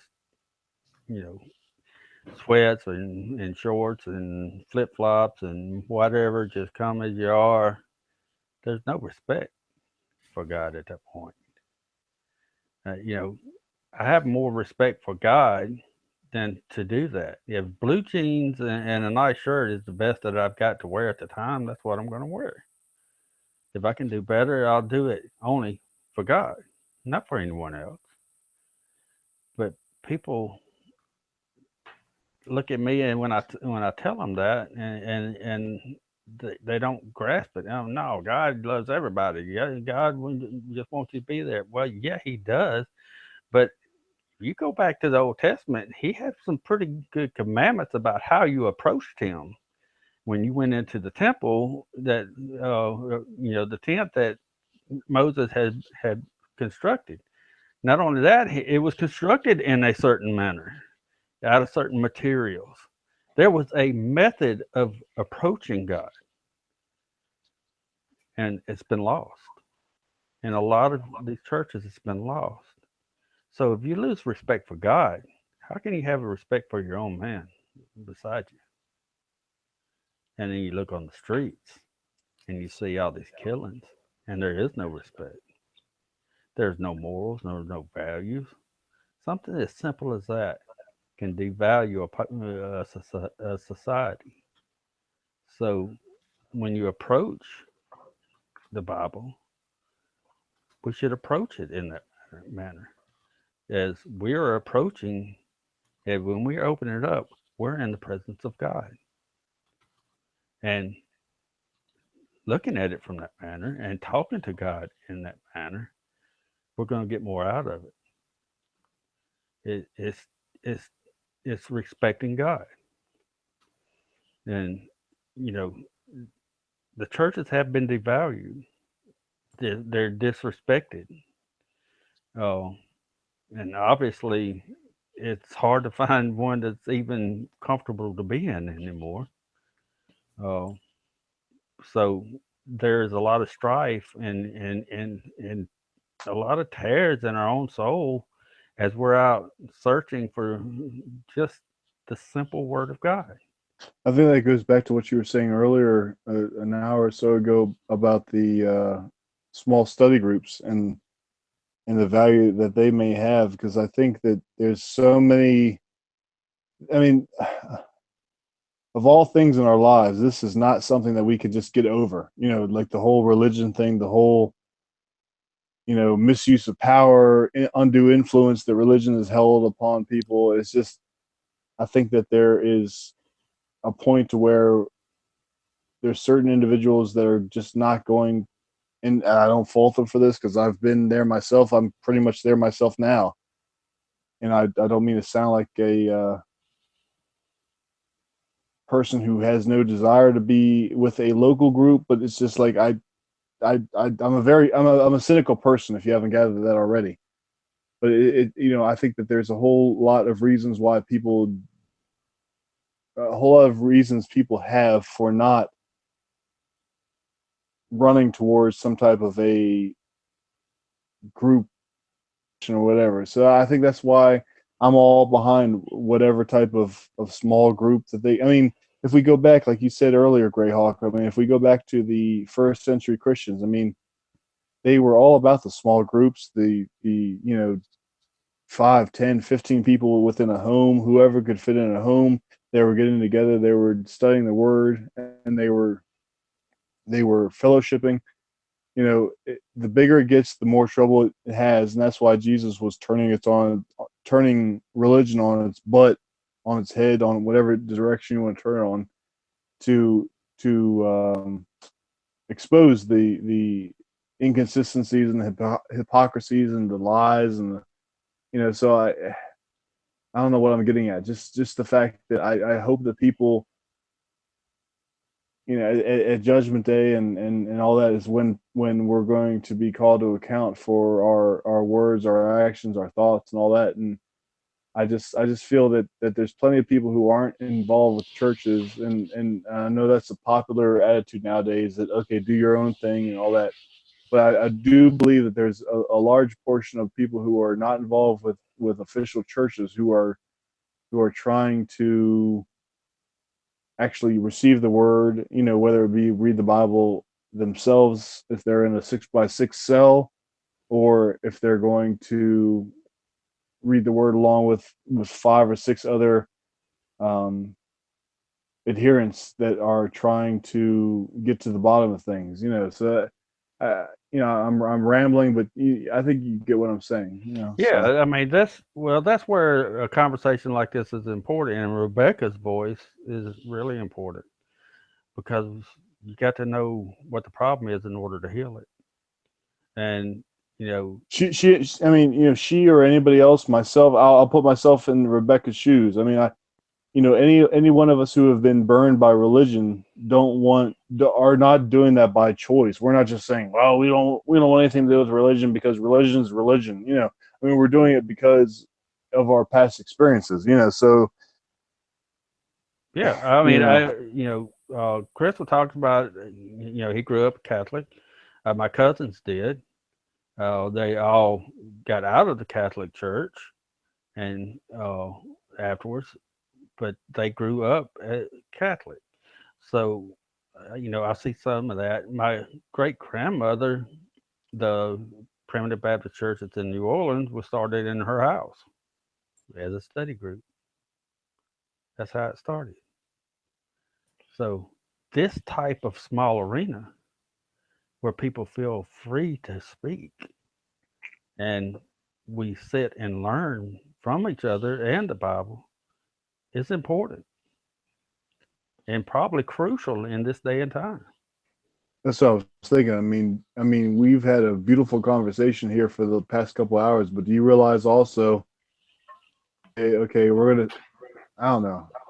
Sometimes as soon as you put some type of things go awry, but you know, like if we go ahead and say, hey, on what's that, Tuesday night? If we're going to go ahead and spend 2 hours and we're going to consider, you know, Matthew 5 through Matthew 6 or whatever, something small and attainable. Just, it doesn't need to be any type of a group where one of us is going to go ahead and browbeat the other. You know, we just go ahead and consider it, and that's that. You know. I don't believe any of us are, first of all, called by God to preach. That we have all the answers. Like here's the thing, like here's my understanding on that. It's, you know, it's you know, I know a lot of stuff. I'm pretty knowledgeable, but I know that it's not my calling to preach. Yeah, I know that. It takes a very specific person. You have to be rooted in a specific way. You can't just read the Bible one time and look up some YouTube videos and go out and preach. You can't. I mean, it doesn't work that way. You know, you have to be called to do it, right? That's right. There has to be an anointing on you. Does it make sense? That is exactly correct. Yeah. You have to be anointed by God in order to preach, or otherwise you're one of those fake preachers that are causing the problem. But like, That's right. at what point do you and I ask this sincerely because I don't know. I mean, like, at what point are you maybe not considered to be at a point? Let's say 2012, and then 2017, all of a sudden you're now eligible to preach, or does that not I got my happen? hand up. I got my hand up. I got an uncle that's a preacher. Yeah. And the day he told me he was called to preach, he said, I don't know how I'm gonna be able to do it. He said, I don't know, I'll never be able to quit drinking beer. I said, if you're called to preach, you will quit drinking. Now, I've watched him from the time I was 8 until that day get up every morning with a beer. He does not drink anymore. Well, that's what I mean. If that's your anointing, that's what you got to do. You know. There were a lot of things about him that changed, but he had no choice.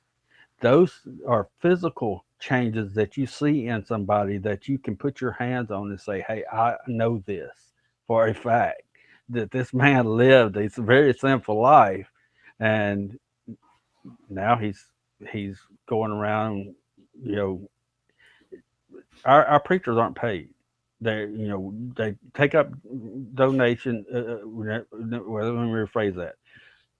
At the end of the service, you go up and you drop off your tithes, and nobody sees you, or there's not nothing passed around, and the deacon he'll gather it up, and they take a percentage of it and they'll give it to the preachers. So if there's 2 people in that church that day, how much is he gonna get? Nothing. And I've been to church with him, and there would be 2 people besides us in the little bitty church. They kept it open for those people. They kept the power going. They kept, everything was going for 5 members. That was the total membership of that church. And they would always keep it open as long as there was one. So he's not doing this for money. It's his gas money. He's driving it. And first of all, an hour to the church that he preached at every Sunday. And then afterwards, he drove an hour other direction to go and preach at this other church at 1 o'clock. So he's not getting nothing out of this. So this is physical changes that you can see when you see someone that has been anointed by God and called to preach. If you see in preachers that are, I'm not preaching unless I'm getting so much. No, I don't believe that's a preacher. That's my personal opinion. Now, I can tell you this. So at my sister's church, she's down in the Los Angeles area, Southern California. A non-501c3. Man, they've been hit hard because of what they do. I mean, they really try to expose the Vatican and the Jesuits. That's where I first learned about it, from them. And one of the lead guys in their church, he comes from a very prominent family, but he left that family when he was a kid. So he's been down in this church for a long time, and he's still bucking against his family because they're doctors, lawyers, prominent people who went to Harvard, stuff like that. Making a lot of money. But he refuses to back down, for the word of God. He just refuses to back down. There are some soldiers out there, and yeah, he's a soldier, man. He's a soldier, and my twin sister is down there, and she got married to a great guy, and it's a great Christian church, and they go out down, they go down to Hollywood Boulevard and witness to people every weekend. They're out there on the strip, like witnessing, so handing out tracts, trying to teach people about God, Hey, Jacob. Yeah. What day do they actually have service on? they have service every day, a couple times a day. So it's I'm not sure the exact time, but they do bring people in from the streets to give them food. So they pick up the homeless people, they bring them in, they give them food, and they get to go to a service, and then they take them back. That's See, cool. I came from this background with those witnesses where everything that they don't do that type of thing. I mean, they may on their own individual basis go ahead and give a burger to a homeless guy or a cup of coffee or whatever. But I mean, as a rule, they are going to, oh well, we need to study the Bible with you. We don't want to, we want to go ahead and, of course, study the Bible means study a publication that they've printed, but they don't ever put a whole lot of emphasis into that type of activism or community outreach or whatever you want to call it. So they I don't know what I was getting at, but it's just as Skeeto was telling that story about his sister, and I know what she's doing down there. It's just some of these groups you have to watch out for, and not say anything about his sister's group. I'm talking about more of the witnesses and what they do. It's just like they're so quick to make everybody around them think, oh yeah, we do this, that, and the other for the community. But when it comes down to it, what are they actually doing? Are they actually putting food in their hands and water in their hands, or are they only peddling their propaganda? It's just it's that's why people who have such a disdain for organized religion have it. It's not unwarranted. They deserve so much of it. It's this is I mean, the only time where I've ever seen this where I've been down there a bunch of times because I used to go down to LA a bunch of times for concerts. I would go down there and see bands play. So I would, stop in to see my sister, and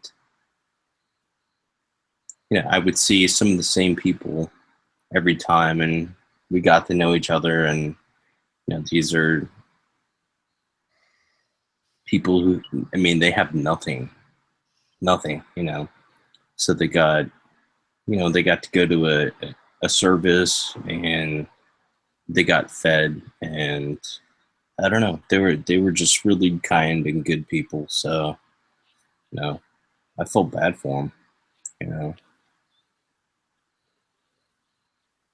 There's a Me too. I mean, anytime I see those people, even if I am not in the mood to or not in a position to help them at that point, I just my heart goes out to them. They're not there by choice. You know what's really sad is these days you want to help so many people, but like for instance, I'll be driving down the road and I'll see somebody walking like in the smoldering heat or the cold. And it's like my first instinct is to stop and help that person. But in today's society, it's almost like it doesn't allow you to do the things that you want to do as a Christian or as a follower of Christ, because today's society there's so much evil.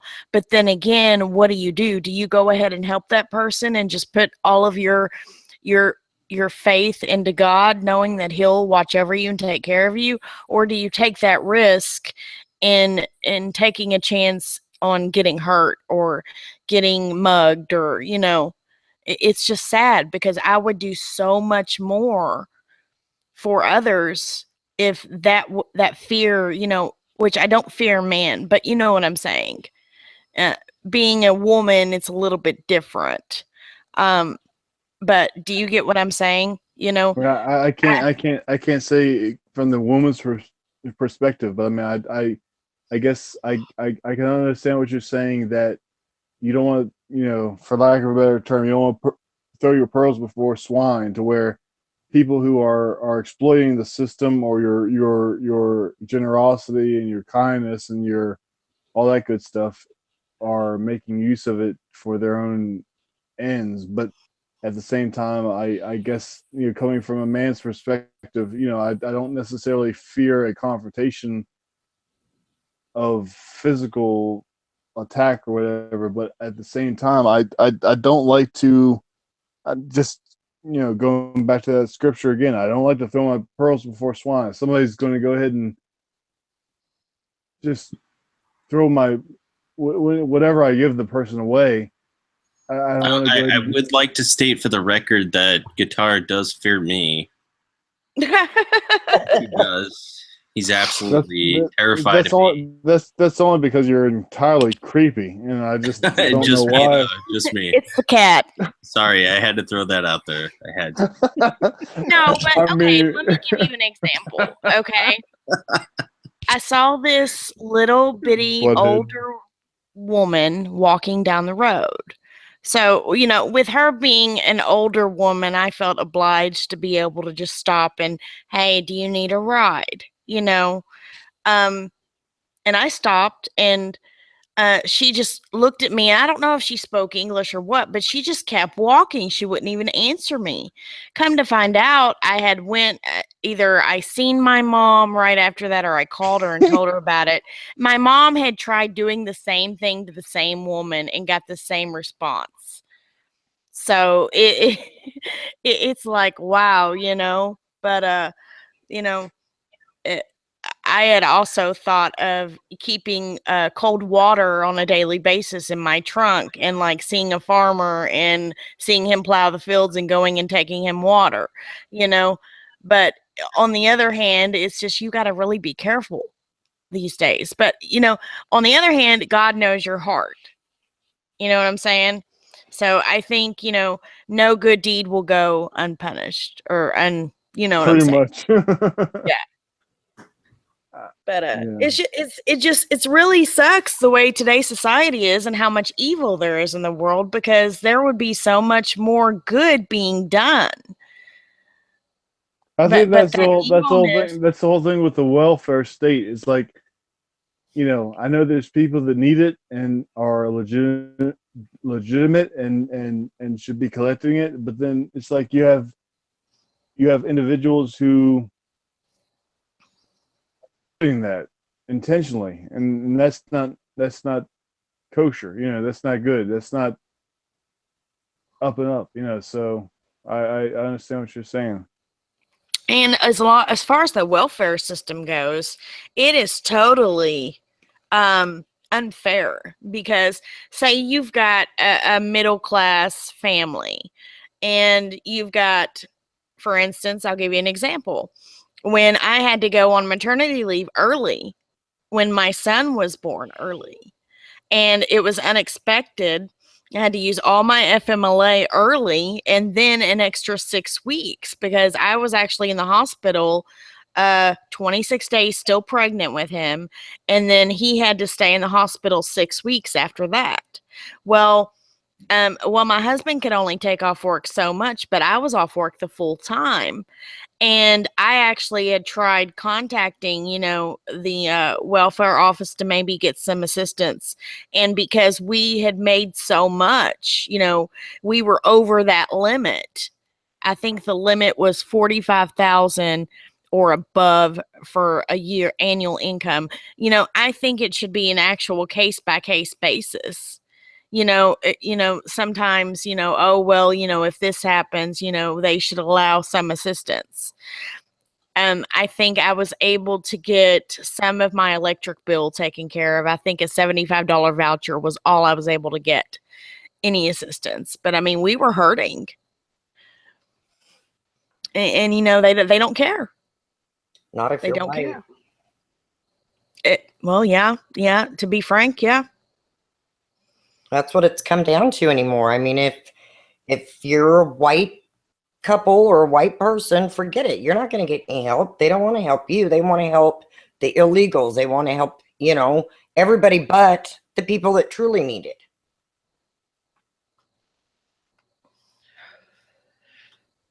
The churches Yeah. help more than government ever has.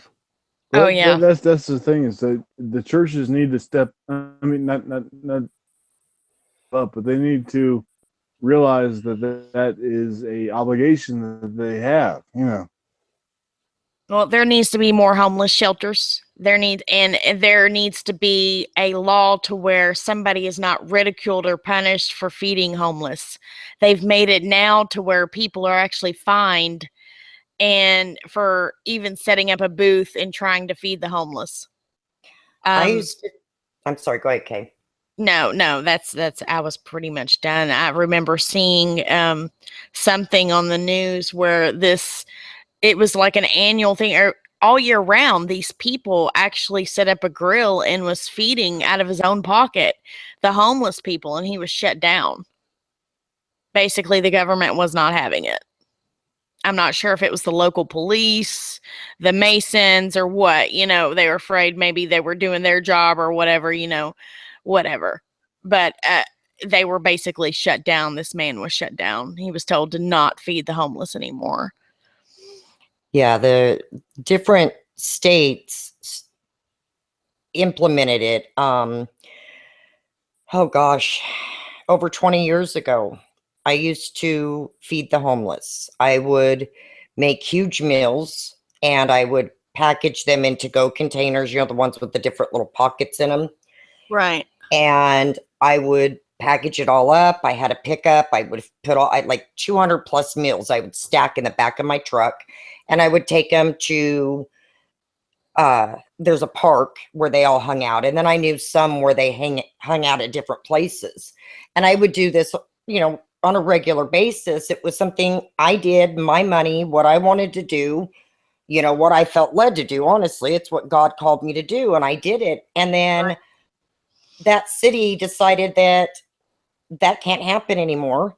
The only people that are allowed to feed the homeless are the homeless shelters, and that anybody like myself that kept doing it would be fined. So I had to stop doing it. It's sad. It was. I mean, I'd gotten to know a lot of these people, and it was, I still went and visited them afterwards, but it was sad, and it made me angry because it's like, why? What is it hurting to give these people food? Well, a lot of these homeless shelters, there's not enough of them for one. But how do they expect these homeless people to get to these homeless shelters? It's not like they have the money to pay a cab or an Uber to get to these homeless shelters. And I think they're only limited to staying there so long. I'm not sure exactly how it works, but they have to be part of certain programs, or they have to qualify. I don't know, but I know that it's not all what it's cracked up to be, or they would be actually used more than, what they are. Well, But I don't know. Go ahead. No, I think part of it is, they want to punish the homeless. I agree with that. What about all these homeless people that were actually disappearing? I mean, you heard about it and then it was like hush hush. Everybody shut up about it. Was it That's North what Carolina or South Carolina? I mean, that really shocked me how they DC, New York. I mean, you don't see any homeless people anymore. They try to make it like it was. They try to make a big conspiracy theory about the fact that they were all being carried off to FEMA camps or whatever. Happened. There's other stuff going on because I was watching one of those like true crime shows last night about the occult, right? So they're taking stray kids, runaway kids, homeless people, and they use them in sacrifices, in these occult rituals. So when you're talking about Freemasonry and you're talking about Satanism, Luciferianism, they use these people in sacrifices. This stuff really happens. It's not a joke. Well, that 60-minute interview with that 13-year-old girl that was in the Illuminati, she stated that they brought homeless people in and killed them. Right. Oh yeah, they they dismember them, they drink their blood, they use their body parts in different rituals. This stuff really happens. I mean, it's not a joke. It really happens. And the way she was talking, he was probably drugged up and had no idea what was going on. He was in another world. So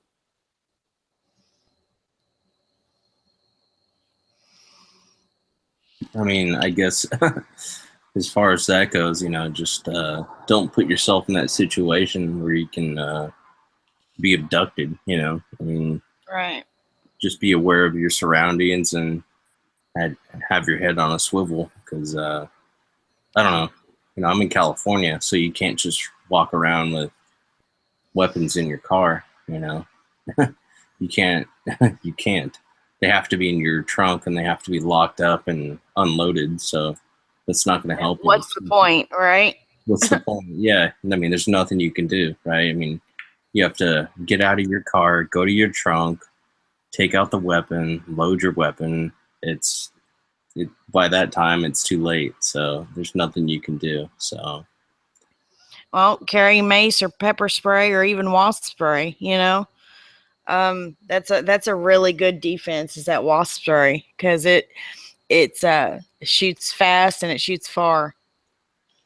And I don't think I haven't anybody's seen that one. Wasp spray? Yeah.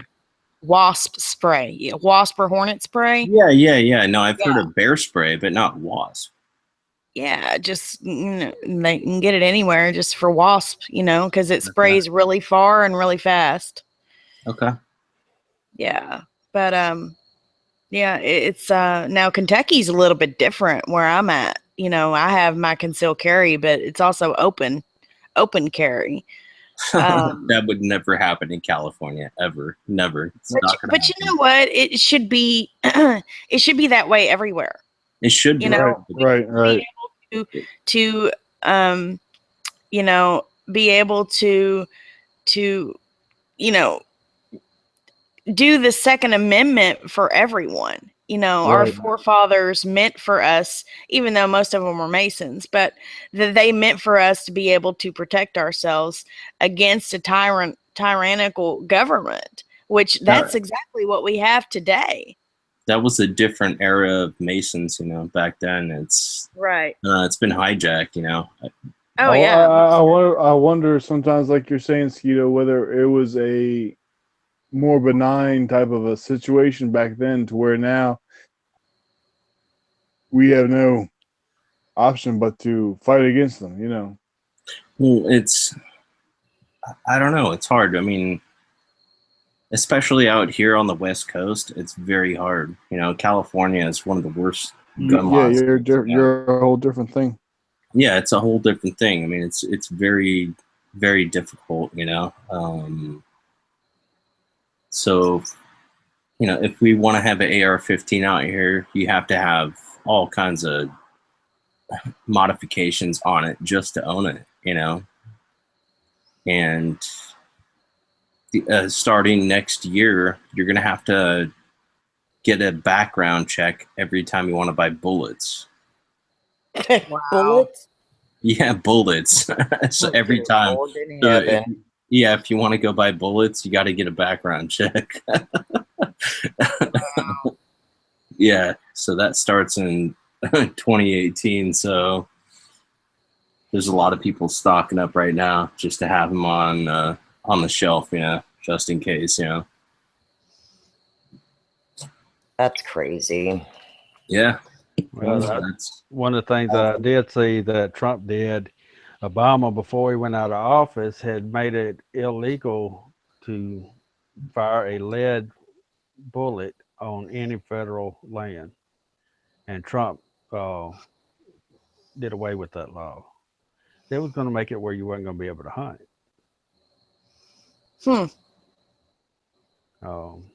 But yeah, I've got a cousin that lives out in California. When they come over here, they want guns or bullets or something. They could or spec.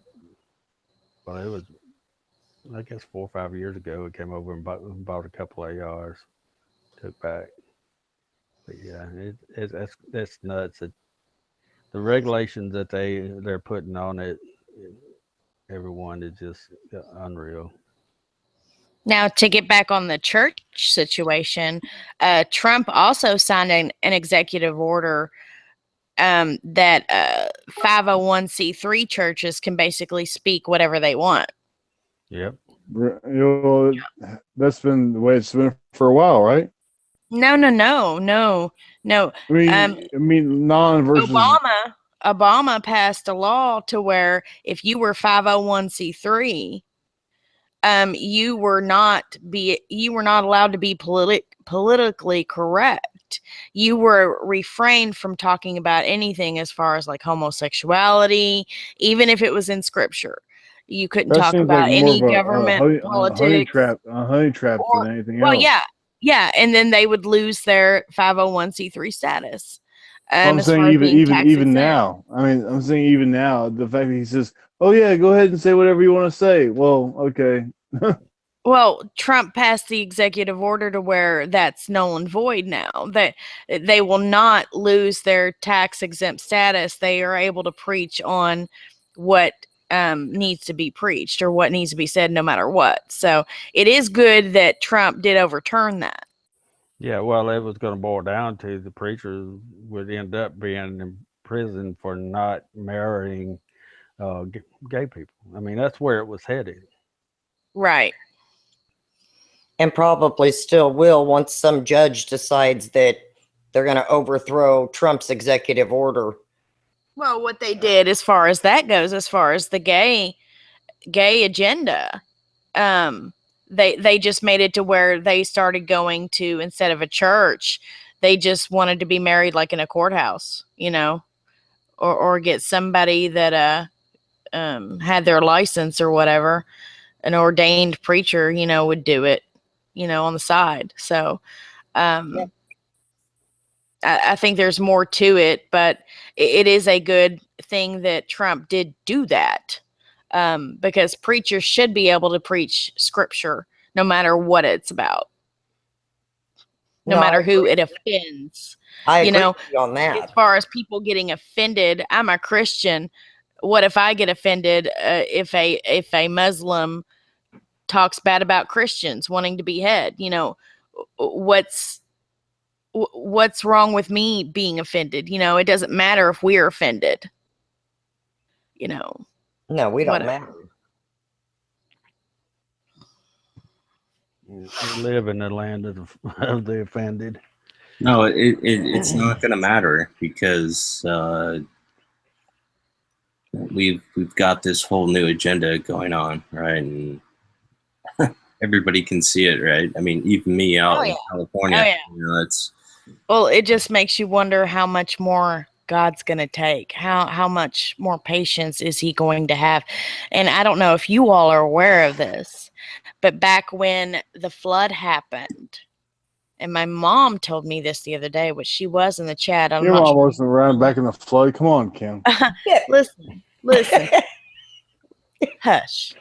Trying to be serious here now. The way you said it. Shush. You shut your mouth when you're talking to me. You shut it. Anyways, the population when the flood happened supposedly is about what it is today. And it just makes you wonder, So as of the days of Noah, or as of the days of Sodom and Gomorrah, it's all coming to fruition. Yep. How much more is he going to take?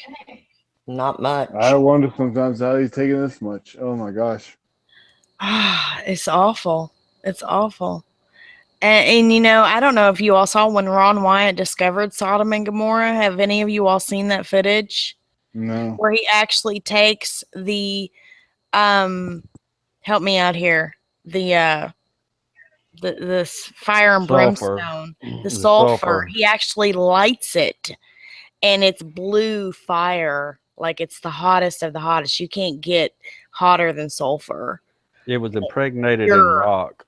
Yes, and they even found like fingers and hands, that were just like you had to be so careful when they picked it up, or else it would just fall. But it was just stone, So just as stone body parts. a quick antidote, right?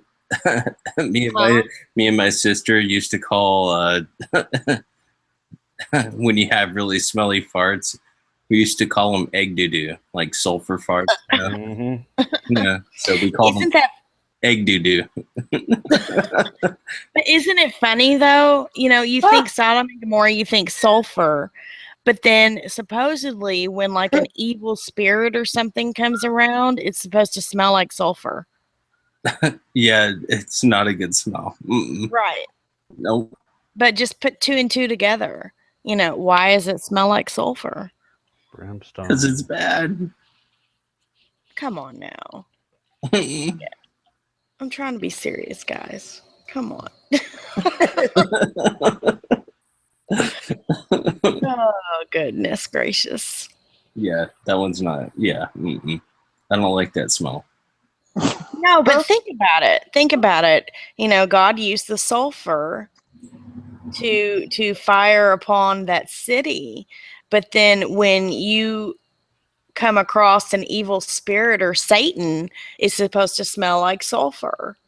I just find that really, really, I don't know. I just think it's kind of neat how that all goes into play.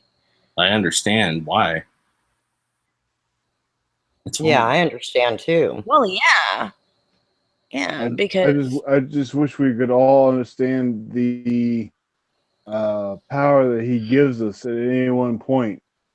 Wish that we could all embrace that and just say, okay, we're always, myself included, we're always so apologetic. Oh, I don't know if I can do this. I don't know if I can do that, and I don't know if I have the power to do this. Well, but I mean, once he gives that to us, we are able to kick some butt, for lack of a better term. So I just all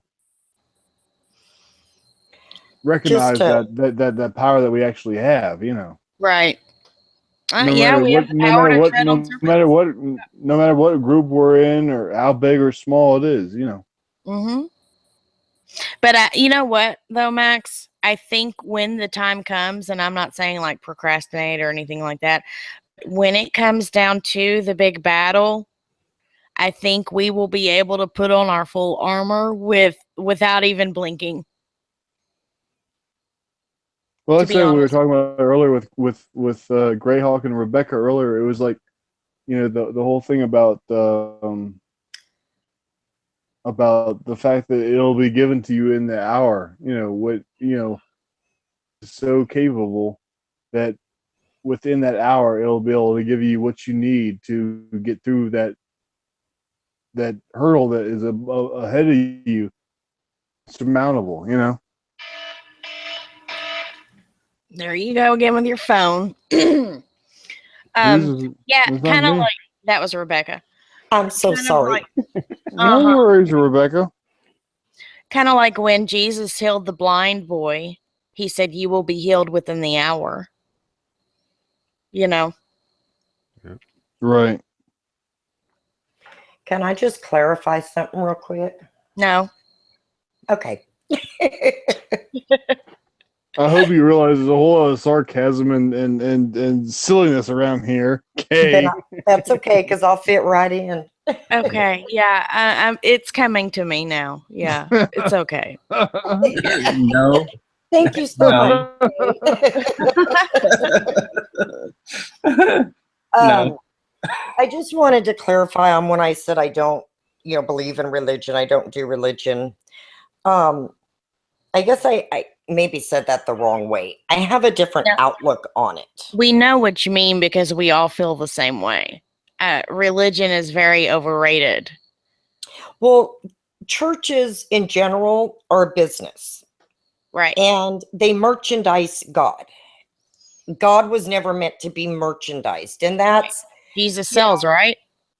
right, and they do it in the form of whatever doctrine that church happens to be. And even if they say, oh, we're non-denominational, well, there's still a corporation behind that pastor. And if that pastor's not bringing in enough tithes by preaching rainbows and butterflies every Sunday so that people keep coming and paying their tithes, then he's gone and the new pastor's brought in because the manager just got fired and they brought in a new manager to make money.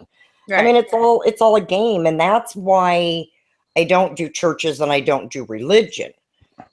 I have absolutely no problem with, like, we were talking about a group, like getting together and, going Bible study or, going over the Bible together. I'm 100% for something like that. Well, that's what Christ intended church to be. We are the church. And just like Christine McKenzie made a really good she said in the chat, she said that churches are not meant to be buildings made with man's hand. Right. So, and Jesus said, do not take tithing bags to preach my word. Jesus's word should be free. And all this time, Rebecca, I hope like anytime I've referenced any type of thing that you said earlier about that, I have not been trying to corral you into some type of a group think or whatever, because I know how that feels. But I just was kind of bringing you into it only in the sense that I understood where you were coming from, and I didn't want to make you feel like you were the only one feeling that way, and I imagine that you came into this whole thing imagining that you did not feeling uniquely, like him saying, like we all have been down that path and are continually. I mean, I wish I had some type of clear cut where I could say, hey, this is going to be the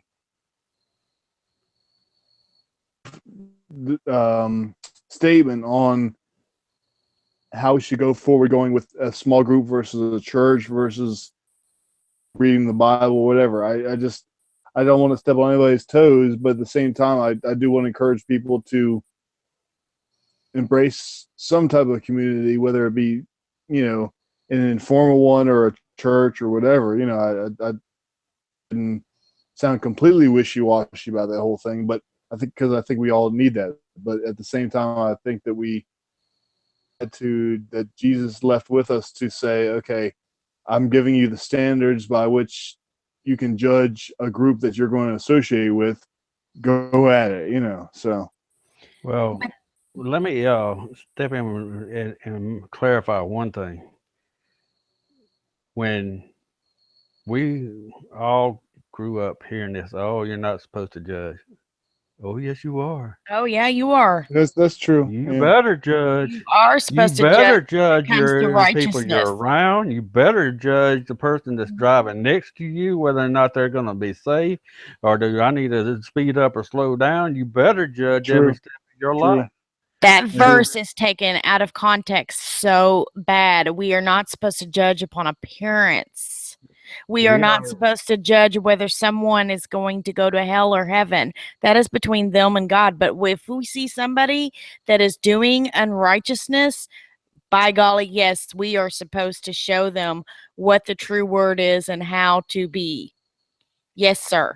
I hope that's not too wishy-washy by what I said previously, because I'm on board with y'all on that. That a spade is a spade, and we need to call it suchly. So I don't want to go ahead and make it seem like I'm just saying, oh, everything is everything. Just do what you want to do. I get that. But at the same time, there's a fine line between trying to be, well, I don't want to say dogmatic, but trying to be strict on what God deserves, what Christ deserves, and making somebody feel that they're not worthy. I mean, just like Jesus himself, he didn't want to make people feel like they were unworthy of approaching. And don't get me wrong, I'm not trying to say that anybody here is is making anybody else feel that they're unworthy to approach. I'm just saying that this is just the whole circle conundrum that religion has put us into. Organized religion has put us into, to where we're so confused and we're so anxious to put a label on things, when in fact it's just something that humans are trying to do, is what I'm getting at.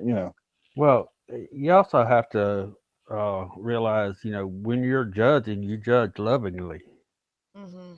You're not judging out of hate or spite, Right. or it's a loving correction. Because if we didn't care about that person, we wouldn't even worry about discussing it with them. We wouldn't care about their fate. Exactly. We would just go on. We would close our eyes and turn the other cheek. We're not supposed to do that. We're supposed to love all and show our love, and it's all in how you approach it. If you find someone that is doing unrighteousness, like you said, saved or unsaved, first we are supposed to, there's steps. There's like 3 steps. We go to that person first in private. And then if they don't respond, then we get another person and go to them. And then we call out to the church and let it be known, hey, this person is doing this. But the first thing is to go to that person in private, one-on-one, and be like, hey, what you're doing is wrong. I love you as even if they're not saved, still say as a brother in Christ, because we're all supposed to be united. And Right. that's But exactly how it's supposed to be done. exactly. There's not one of us that is without sin. Mm-hmm. I'm not no better than anybody, and Right. I'm not as good as a lot. There's not one person that could keep all the commandments. That's why Jesus died for us. That's it. I admire Greyhawk. You're very upbuilding, whether it's here or on Twitter, or I wish we could all be like you, to where I second that. Yeah, where we're just we're not trying to tear down any sandcastles or whatever. We're trying to encourage each other and incite one another, and I definitely appreciate that type of attitude that you have, to where I think everything that you say, you're not going to wishy-wash things, and you're not going to soft pedal things. You're not going to not Candy call a coat it. spade a spade. You're not going Right. to call a spade a spade, but you're going to make everybody feel welcome, to the extent that you may not have all your ducks in a row right now, but go ahead and get them in a row, and then you're going to be accepted by. It doesn't matter whether we accept them or not. It's a matter whether Jesus accepts any one individual. But I admire that type of attitude that you have, and I was telling that to Chris and to Skeeto Punk earlier. That I admire that about you, and I know that it doesn't take me saying this to you to keep doing that, but just as an incentive, please keep doing that, because there's plenty of people who are turned off to religion for far less than getting called on their BS. And I appreciate your honesty, your integrity, your love at the same time. So thank you for that. I completely agree with everything he just said. Yes. I appreciate that. I second that also. It's so much easier to love someone than it is to hate someone. You have to. True. It takes an effort to hate someone. It takes an effort to lie. It takes an effort to be cruel. You can't tell the same lie twice. It's so much easier to be honest and loving, just like what you said. And a lot of people, I think, take advantage of our kindness and our willingness to love, that it's so easy for them to treat us a certain way, and they know that they can put us down and keep showing hate towards us, because they know that we'll allow it, because they know that we really have the love for them. So, and it's sad that people are like that, but that's really how Satan is, you know. The more love I think you have for God, the more he tries to tear it down. Without It's a like that doubt. song. Don't mistake my kindness for weakness. It's like so many times people think that just because somebody's kind that they're going to be weak, they're going to be a pushover, they're going to be readily accepting of your, your pushiness or your efforts to try to go ahead and undermine their principles. Well, that's not the case, No, what they don't see is it's just we don't have to forget, but we do forgive, you know. And sometimes we can walk away because God actually tells us to not partake or be associated with evil. So we just shouldn't put ourselves in that predicament to be treated in that manner. But we do forgive. We don't have to forget, but we do forgive, and we still love them regardless. Yep. The greatest gift God ever gave me was the ability to forgive. Yep. Because when we forgive, it puts us at peace. And if you have any ill will towards anyone, God will not forgive you. So if we want to be forgiven, we need to forgive those. Well, it just brings peace to your life and Right. it betters you. Right. But It makes you I'm feel like better, it, makes you be able to sleep at night. yeah, but it's also something that I believe is acquired from God because, you know, when things happen in your life that are traumatic or uh, just just bad, it eats at you. Mm-hmm. And to be able to get over something like that, whatever the case may be, is not easy. And it is a gift from God to be able to say, I've washed my hands of it. I can smile, and it's never going to bother me again. Mm-hmm. And that takes. I, don't- I can't even say it takes prayer. It is a true gift that is given, and I wish I could give that to everyone. Mm-hmm. Well, I think it comes along with the Holy Spirit that resides within us. You know? It definitely does. All gifts are of that nature are going to be through that, but holding on to any type of animosity and it just tears you down, and you come to a point that you're going to be wore out from it and stressed out. Everything around you is just pounding and closing in on you, and it's all because of this one little thing that probably didn't mean that much anyway. Mm-hmm. You know, it, learn to cast your burdens upon Jesus, and that is a tremendous uh, intelligence, I guess you would say, knowledge. Once you have learned that and enacted it, then it gets easier and easier as you go. And as stating earlier, where people take advantage of your kindness or things like that, I just don't care. I'm still going to be me. Right.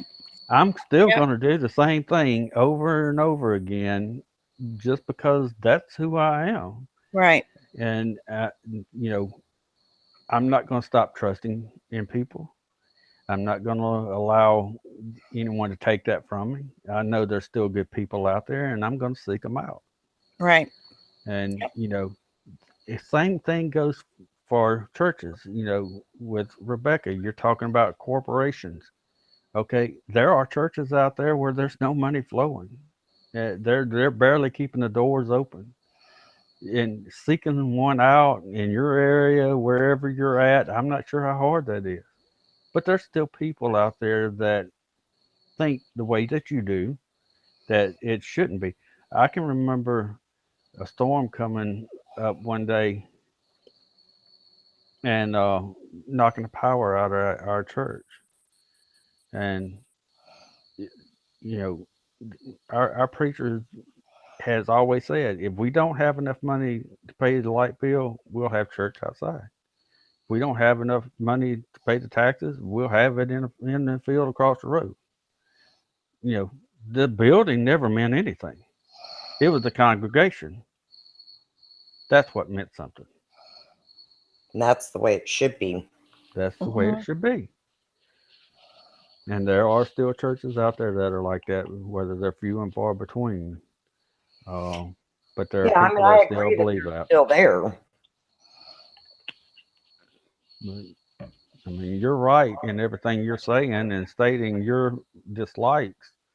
And that's the reason why I said earlier, your voice is extremely important in this conversation.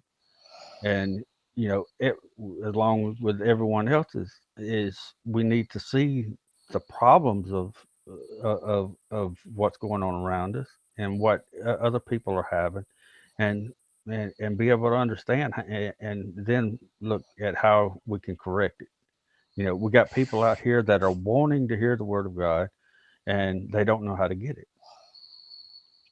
So, Well, I think that's where we all come in. You know, I'm not saying like I'm a preacher or anything, and I know the Bible says that women are not supposed to speak up in the church, and I'm not sure what context that all plays, but I think always when two or more in Christ are gathered, you know, that really means a lot. And, you know, whether it's Saturday or whether it's tonight, you know, there are people that have no way of getting out, but yet have the internet. So we need to use Satan's tool for the better good of man and the greater good. And, you know, to a lot of people, these little conversations that we have are the only church that people have.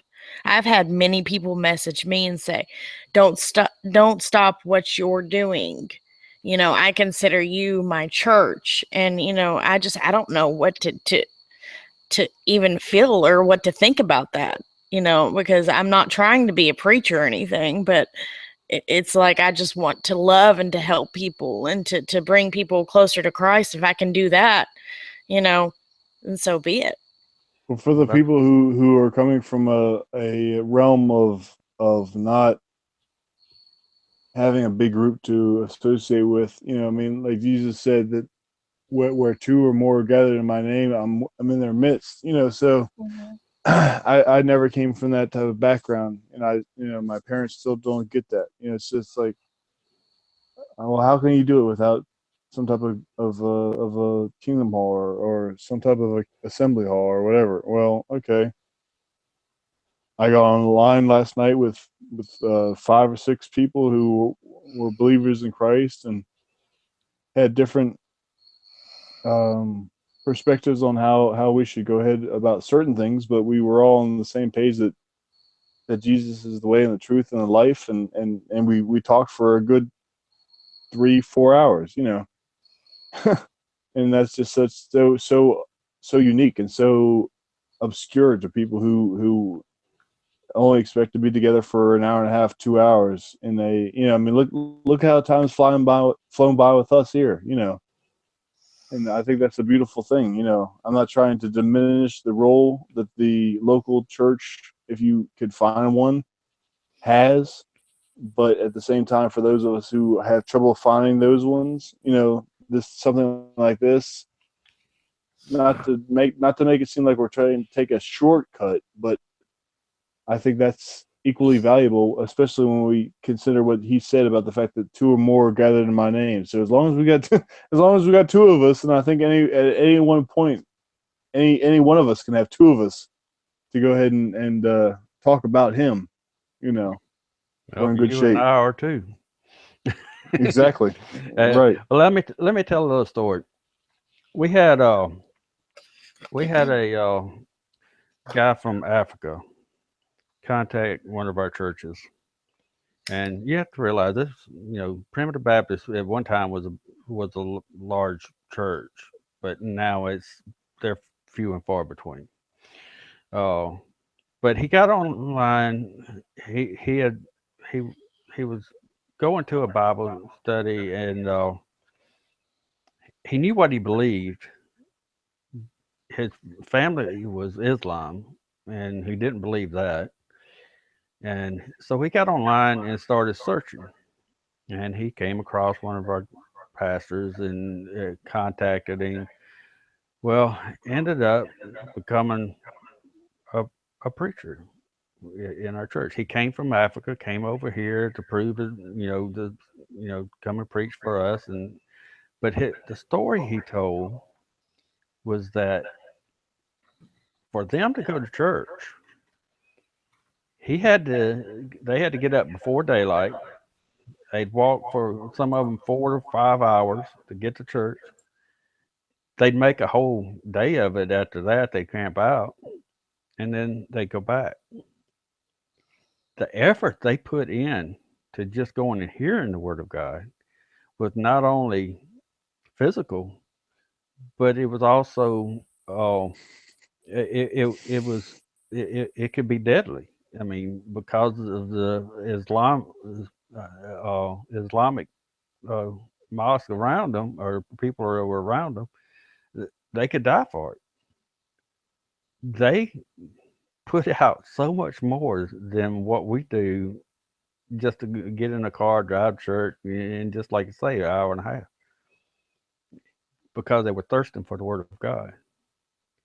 So, it doesn't matter if they were sitting up under a tree or they were gathered in somebody's house at the time, when they first started. That was their church. Wherever they were gathered, that was their church.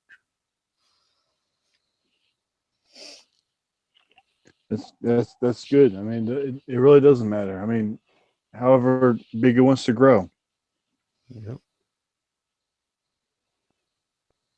I got a picture at church I grew up in, way out in the country. I pulled up one day, and some of us we were early. We were all standing around, and then we had steps going up. It's not a big church at all, but had steps going up to it. Well, my cousin had a lot of property around in that area. One of his mules had gotten out, and we got ready to go in. He'd come over there with us. He just come right on up in the church with us. So we were gonna bless him too. The donkey? Yeah. Oh, wow. We had to lead him back out. Wow. We welcome anybody.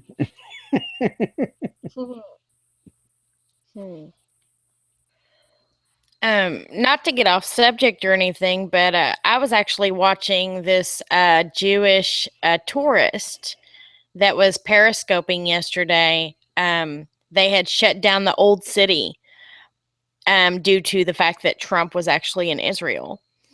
And they showed a crane over there near the mosque. And he said that Israel's under construction. And I'm just wondering if you all know any information on this, if they're actually starting to build the third temple. I don't know if any of you all are familiar or know any information on it, but that is crucial. I was thinking when Trump was there today, saying, well, I shouldn't take all the credit for it. A buddy of mine and I were talking, and he was saying that when Trump was there today, and he was saying that they're going to do something there that nobody or the world would ever have expected. Well, okay, yeah, everybody's thinking peace in the Middle East and all that. Well, what about the rebuilding of the third temple? That's we have to read between the lines on what these people say, for sure. Well, they have everything in place for it. They can put it up within a matter of days. Haven't even gotten the animals. They've even gotten the bulls or whatever you want to call them. The red cow. Yeah, right. The red what's it called? It's called something. I have to leave you at that because I didn't even know the first letter The there. red heifer. Yeah, red heifer. Like Martin said, you heifer. Mhm. Well, I mean, they have the priests are ordained and ready to go, trained on how everything's supposed to be done. So they say they can actually have within 3 weeks they could have it completed. So are they still doing the construction of it? I mean, are they planning to finish it? Do they have a date? I mean, because what people don't realize is this is Bible prophecy. This third temple is going to bring about the Antichrist, which is their Messiah, their Muhammad. But then that will actually, won't that start the 7-year tribulation once that happens, once the Antichrist shows? I mean, To be honest with you, the 7-year tribulation could have already started. right. Yeah, I believe, honestly, I believe we're already in it. But as far as the third temple being built, doesn't it state in, I believe, Revelation that once the third temple is built, then sudden destruction will cometh upon Israel? Well, that's when Am I right? the abomination of Of desolation. desolation occurs. Yeah, that's when he takes the seat, and you got to look at what's going on in Turkey. Turkey is the seat is where Pergamus is, which is the seat of Satan, and what's going on with Ergadon Hmm. and the caliphate is extremely important. But that goes back to earlier when we were talking about Israel, and I was telling you, you know, Israel has that covenant with God that is everlasting. You know, you got to look at Israel. So what Right. happens in Israel is going to determine, when everything's going to play out, and that's the signs and the stars in heaven. We're looking at the eclipse in what August, and then September something's coming up. I think that's when Virgo is supposed to. Jupiter's supposed to come out of Virgo. The signs are all lining up.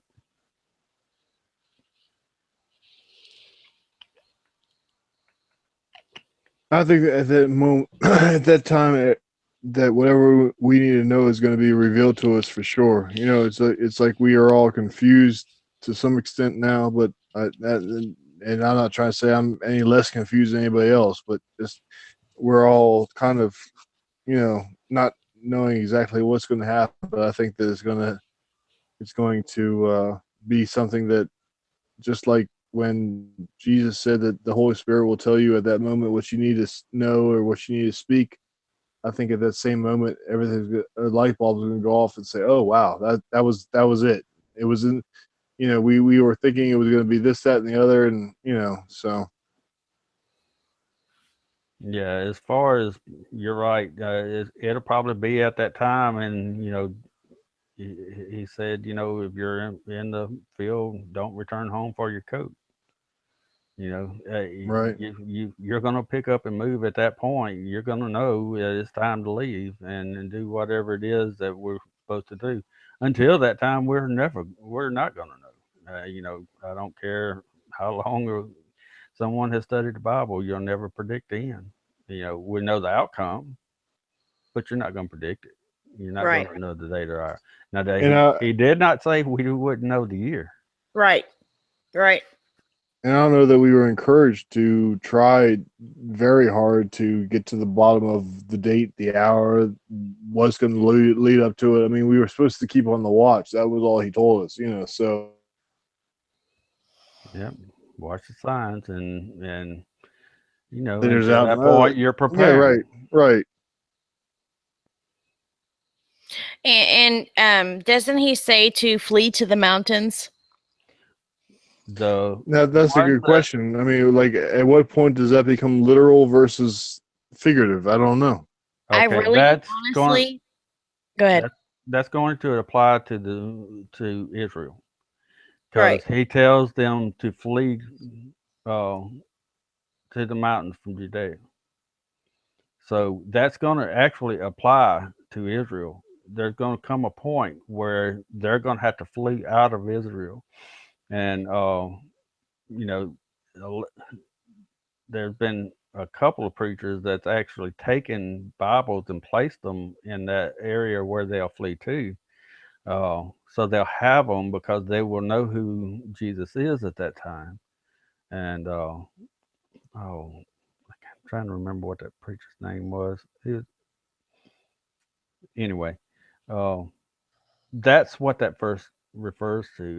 It's going to be a literal flee out of Israel. Now, That's how do when we Jesus know is that? coming. How do we know that he's not talking about Israel when he says, "Do not go back to your house to grab your belongings"? I mean, how do we know it? Because when it says that, it says to flee to the mountains and not turn back. So, I mean, Yeah, it could apply. It could apply to us in every way. Uh, and that's, we have to prepare for that. Uh, but in this particular case, then that's going to bring that is going to bring that's when Armageddon is happening. That's going to bring Jesus back, and that's where he's going to come on a swift cloud into Egypt. And when he comes out of Egypt, his clothes will be christened red. In other words, uh, and then he goes and marches to Israel from there. Uh, so but you have to take that literally for us also. You know, a lot of people say, "Well, we're not going to be here. We're going to be raptured." right? Yeah. Well, Hmm. Jesus said, if it wasn't for the days being shortened, that no flesh would be left. So that there will be a rapture, even though it's not in the Bible, because of those words that he spoke. There, he is going to come back for us. We don't know how bad it's going to get before that time comes. Also, you have a lot of preachers that say, well, America's not going to be here. America's not in the Bible. Well, of course, America's not in the Bible. It was written way before America was ever founded. But it does speak of the young lion standing up against the Antichrist. And we would be one of the young lions. How do So, we know that America's not Babylon, though? Because we've uh, turned our backs against God. because Babylon is just like everything else that is descriptive in the end times. It is the surrounding nations of Israel. Now we could be mystery Babylon, but Babylon itself is going to be Saudi Arabia. Right. Well, that's what I meant, Mystery Babylon. Yeah. Now, and that doesn't mean the whole country. It could be portions because you have so many Christians here. We may not see a total destruction. We don't know. Right. That's what being prepared has to be in the forefront. You have to prepare spiritually. You have to prepare physically. Prepare to protect your family. You know. People say, "Oh, Christian, you're loving. You're not supposed to hurt nobody." Really? Come try to hurt one of my family members. Mm-hmm. Yeah, I'm gonna take you out. I ain't Mm-hmm. gonna take you out back. I'm gonna just take you out. Mm-hmm. Yeah, I mean, you have to be prepared to defend the meat. Uh, and you know that could be a play. And as far as America is, we do stand up and we do go and fight with Israel in a time where Israel is Israel and not what we're seeing today. Um, but we just have to know that that covenant is existing, and we have to watch it. And just like you said, with the temple being built, that's going to usher in the Antichrist, and that is, I mean, it's visible signs. I mean, I never heard of tetrad blood moon and all this growing up. These are signs of of these days. Mm-hmm. You know, And the Bible does speak of a 7-year tribulation. Am I right? it speaks of a 7-year tribulation that will be broke in 3.5 years. Right. And the latter 3.5 years will be the wrath of That'll be Satan's. right. Right. Because we will not be able to hinder God's wrath at all, being Christians. We will not see God's wrath. But it doesn't say anything about us seeing Satan's wrath. Yeah, we could be Right. We could literally be seeing it. You know, Manchester, England. You know, Right. we could be seeing it right now. But I wanted to mention this, and I don't mean to be like taking, just taking over this broadcast or anything, but I wanted to I thought mention. I thought it was on K Small's channel for a minute there. I'm busting your chops, K Small. I know where you live, guitar. Yo, do you now? Okay, Oh, so bring me some trick or treat candy then. But what I was gonna say was, you know how it says to flee to the mountains. Well, anytime God spoke with anyone in the Bible, they were actually on the top of a mountain, which I believe is a portal to heaven. So maybe that's why God says to flee to the mountains, because that's where we will be taken up, is the mountains. Because anytime God spoke with anyone in the Bible, it was on the mountaintop.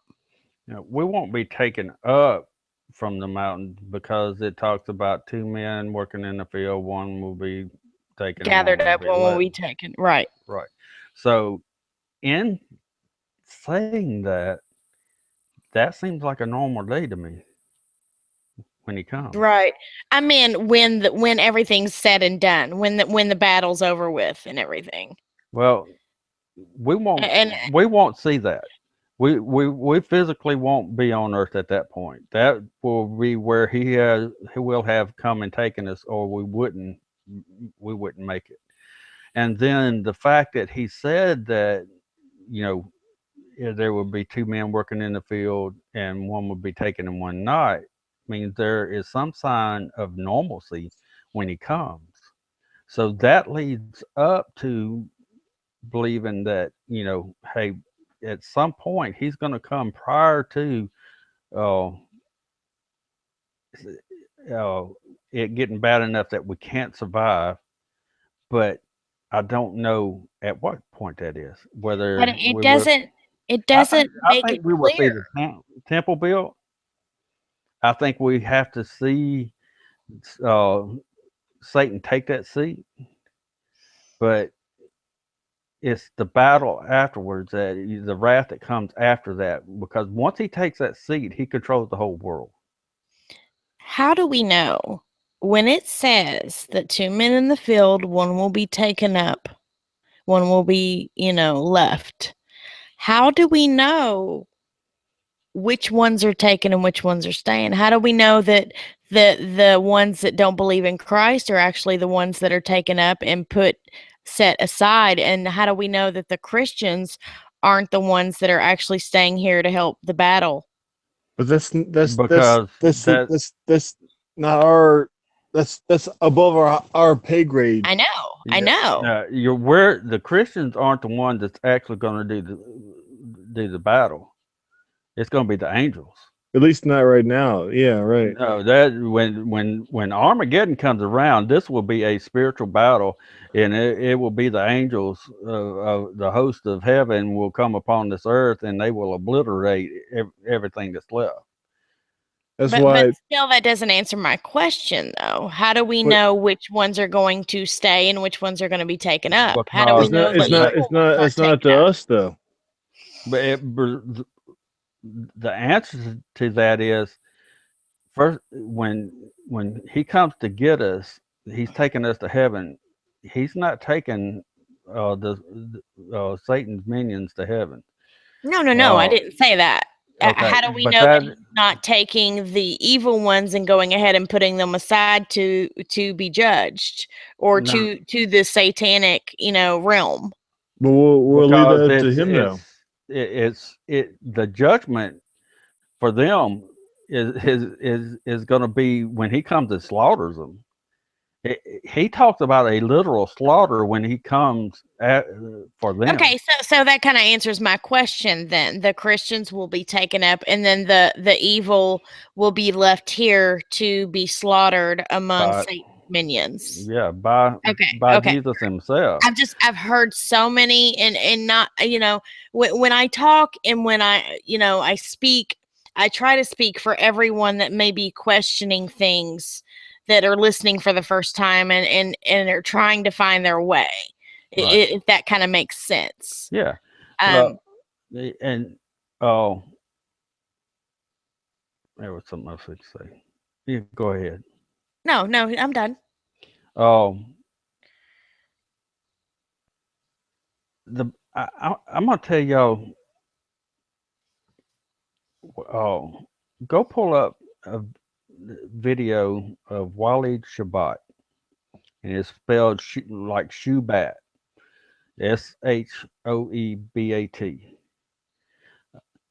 He really does end time eschatology very well, and he will explain it. He'll answer a lot of questions you have as far as the end time. Uh, but as far as when that battle comes, when that time comes, and Jesus said, if it wasn't for the sake uh, uh, uh, of the time being shortened, even the very elect wouldn't, survive. He's talking about us. Right. Ephesians 1 will give you the answer of who the elect are. Right. So he's going to come back and get us and take us away from it before he unleashes all the angels uh, onto the Satan. And you know, if you look at the Quran, it talks about how they would take the skulls of the Jews and be knocking on heaven's door with them. They're going to be going in with the intentions of slaughtering the Jews. Now you got Jesus coming from the other side. He's already got the Jews out of the way up in the mountain. He's coming in and going to be protecting them, and that he'll defeat Satan at that time. He'll defeat all of them, and then we won't be here. We'll be watching that from up top. But that's where that battle comes in. It's coming in from Islam coming in and trying to totally annihilate the Jews. It's not so much about the Jews. He said, "You do not divide my land." That started the ball rolling when they divided his land. When that happened, that puts everything in play. That land is his, and that's why everything's going to be centered around Israel. Right.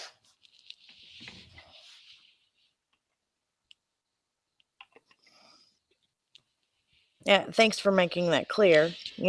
Just not only for us, but for the people that are trying to find their way and trying to find truth, that maybe not understand, the timeline and how it's because if you have trouble understanding the Bible, all you have to do is ask for knowledge and wisdom, and God will give that to you. He sure will. I've sat beside preachers that was in their 70s, 80s, and I've sat and listened to them, listening to a young preacher that's just coming up. And I can remember on a couple occasions where the preacher looked over at me and said, "I never thought of it that way. You never learn it all. You never know it all. You'll never figure it all out. No matter how hard you study, God's still going to open something up. He's going to keep opening doors and keep opening doors. and the harder you dig, the more you're going to learn. But there's always going to be something to learn in the Bible. Hmm. And for someone who really wants to learn, that is the ultimate book, because you're always learning every day. You're going Right. to learn. And Yeah. so I don't think we'll ever understand all of it. It's not in our comprehension to be able to understand every single thing. Some things are just better left for God to explain to us. That's exactly right. And another thing is the churches have not taught us properly. Right. I mean, we've not gone into depth that we. I don't believe the churches were able to teach us properly because the knowledge wasn't there for them to know. It's coming out now, and Because it's it's closer to the ri- timeline. Yeah. right, right. Happening. Yep. Well, I don't know about the rest of y'all, but it's about my bedtime. Were you at you're in Alabama, right? I'm in Mississippi. Mississippi, okay. Yeah, it's 118. So you're an hour behind me then. So Mississippi is an hour behind Eastern then, huh? Yep, yep. We're keep You're rolling down all the what way do to you, were California. you Central then? Yeah, Central. Oh, okay. Yeah. Never knew that. Yeah, Atlanta is where it changes. You got the line right, it goes through Atlanta. It's crazy because some parts of Kentucky are Central Time Zone. That's what I was gonna say, Kay, because like Yeah. a lot of it's Eastern though, right? Yep. But like Crazy. there's a county over where it's Central. 30 minutes down the road, it turns into Central Time. It's crazy. That's like when you ride to a storm, like a rainstorm, and like you're on the highway and it's like a wall of rain, and then you ride into it, and then 2 miles past it, you ride out of it. Right. Yeah, Yep. I can get on a plane in Atlanta at 6 o'clock and land in Jackson at 6 o'clock. Wow. Huh. On an hour flight. Where'd the time go? Well, I definitely appreciate this time together with y'all. It's been encouraging and informative, and I definitely, I hope I've been anywhere near as encouraging to everybody else as y'all have been to me, and I appreciate it. And hopefully we can get together again. And thank you, Chris. I don't know whether he's still around or awake or whatever, but thank you for getting this together. Thank you, Greyhawk and Rebecca and Kay and Chris and Skeeter for showing up here and being with us. Hey Yeah. man, yeah, I'm here. I've been plagued with this terrible headache tonight. For some reason, it just seems to happen at the worst times. But thanks to Greyhawk for sending the invite over to Rebecca, who sent it over to me. And like you said, it was very encouraging. I'm sorry I wasn't able to communicate with you guys as much as I wanted to tonight, but it was very encouraging. And you're very good at getting your point across, Greyhawk. And we're glad to have you. Well, I appreciate it, and you should have said something about the headache early, because we could have stopped and prayed about that. Oh no, I'm. You might Yeah, have I'm been done with just. that headache by now. I I don't like should to have tell mentioned people something, about it. but I No, didn't think Chris would want me to say anything. So it's not that big a deal. I used to have migraines. I know all about headaches. Yeah, they always come up on one side of my head. That's how I know it's on the way. Yeah, And it's all downhill from there usually. yep. They did sinus surgery on me, they treated me for it being sinus problems for years, being tension headaches, and they had me on prednisone for so long that I was way over 300 pounds. When I finally I went in and I told them, I said, look, y'all are misdiagnosing me. I have migraines. And uh, the doctors I went to school with some of them, and I told them, I said, I want you to get every doctor in this office in here, and we're fixing to find out what's wrong with me. And there was 5 of them. They came in, they went through some tumor charts, books, asking questions, and one of them said, "Well, you got vascular migraines." He said, "Here, take this, in about a month they'll go away." And in 2 weeks they were gone. Oh Yeah. wow. 7 months Wow. later, I had lost 75 pounds. I was running 8 miles a day. Wow, dude. Dude. So Oh, I'm surprised you what- didn't turn into a diabetic being on the steroids that long. yeah, it was I hated being on them. Oh, But, yeah. did they come Yeah. back after that? No. I tell you what I was taking. It was Enderol 80 as a blood pressure medicine. That's what got rid of the headaches. Well, afterwards, I got diagnosed with peripheral neuropathy. In other words, I have nerve damage from my head to my toes. They have no idea why. I think it's from chemtrails, but Wow. they think with that and possible MS, which I've not been diagnosed Wow. for, My mom's gonna miss. but I know all about the peripheral neuropathy. It's what I have as well. it's tough. So Not the fun. Neurontin, I'm on 3,200 milligrams of Neurontin a day, and Wow. that holds. I think with me being on that, I'm not on the Enderol 80 anymore, but I don't have the headache. But I tell you something about migraines. When I was going through it, I would have a migraine today. Say it came on now. I take medicine, more or less pain pills and muscle relaxers, knock me out, and then I wake up and the headache be gone. But I wouldn't feel good. It would feel drugged out the next day. On the 3rd day, I'd run a fever. Hmm. Now, even without having after I had the sinus surgery, I still had those symptoms. I still would have periodic days where I felt bad. Well, they ended up coming back. Well, when I had the sinus surgery, they were bad enough then I was blacking out from them. And when they came back again, I was having 2, 3, 4 times a week. There was no recovery time from it.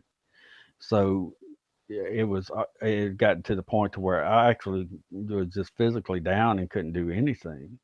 And I was still going to work, but I was missing a lot of work. Unfortunately, I had a job where I was able to do that. But yeah, once they put me on the Enderol 80, it was completely gone, and I was outside playing ball with my kids, and it was great. Can I ask you something real quick? Sure.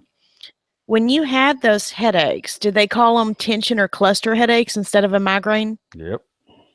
Okay, and it felt like the back of your head, like your brain was shaking. Oh yeah, I had Yeah, I had veins that would pop up on the side of my head, Yeah, the size of that's my exactly finger. what I have. That- Yeah.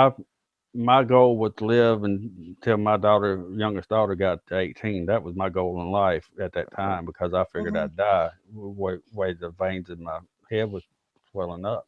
And did it And- feel like if you just took like a drill and like punched it in your head to relieve the pressure, that would make you feel better? Is that like Yeah. literally what you wanted to do sometimes? Right, yeah, I mean, it Yeah, was just, that's how bad mine are. They say a cluster or tension headache is worse than a migraine. It's like Yeah. the step up. It's the worst headache you can get. So I feel your pain. Those are the type that I get. But what causes mine is when my blood sugar drops. Mm. I will get those, and sometimes they'll last for hours. Sometimes they'll last for days. Sometimes I'll go to sleep, wake up, they'll be gone. Sometimes it makes it worse. I'll wake up with it still. So I'm wondering if that's, but I don't always get them when my sugar drops. Sometimes I'll just get them. So I'm wondering if maybe that's, part of the issue with me. I would definitely ask them about vascular migraines, and like I said, the medicine was nothing more than a blood pressure pill. I was already taking Okay. blood pressure medicine, but this one got rid of the migraines. Did your blood pressure run low or high? Mine was running high. Okay. Mine runs low. I normally run low. Like when I went to the doctor the other day for a checkup, she checked my blood pressure and it was 90/50, I think. And she was like, is that normal for you? And she looked at my chart and the doctor said, as long as I don't have any symptoms along with that, I should be okay. So, My, I don't know. how's your pulse? Is it dropping real My low? pulse is fine. My pulse is fine. Like they check, they put that little O2 meter on your finger Hmm. and it reads like I think 90, Well, 98 for, that's gonna and be then oxygen. 118. Right. And then the next one's 118, Okay. I think, is pulse. No. Or Well, the reason maybe why, 100. yeah, reason why I asked is because my brother's heart rate dropped down to like 30 beats a minute. Oh, wow. He had to have a pacemaker put in when he was 37, Oh, wow. and that goes back to him being in the same area as me when we got sprayed with that chemtrail. Another friend of mine has similar issues, and he had to have a kidney transplant. There was a lot of us that was within a mile of each other at that moment, and we're all medically retired now. Oh, wow. How close were you to that chemtrail? I Like, tasted it. oh, wow. It was a spring morning. I was driving to work, had the windows down, and I was watching it, and I literally could taste it. I rolled the windows up because of it. Yeah, they spray pretty low and close here in the mornings. This was back. There was a considerable gap between the time that occurred and the time we all started getting sick. But it was there, I can't remember exactly when, but there was a point where they stopped. They had been doing it for like in the mid '90s to early 2000s, and there was a lot of controversy starting to come out about it. Some people got a hold of it, and they stopped, and then they started back up again with what they're doing now. But during that period, there was a lot of talk about chem webs going out, and you're seeing just strings of things hanging off of bushes and things like that. Right. Uh, and so I was following all that back then, and I knew what was going on. But that particular morning, I just happened to drive through that. Wow. Well, I will definitely check into the vascular migraines instead of them just saying, oh, well, it's just tension or cluster headaches, and here's some Fioricet, and that's all we can do for you. Hmm. So, That's what they did for me. Did to me for years, and like I say, I mean, I knew these doctors. They were just misdiagnosing me. right. They, I had chronic sinus problems, so they just assumed. And especially for a man, it's not as common for men as it is for women to have migraines. Hmm. So it's not their go-to answer, when you're coming in with that. So yeah, I'll be praying for you tonight, Chris. I know how those headaches are. Most definitely. I'll say some extra prayers for you too, Chris.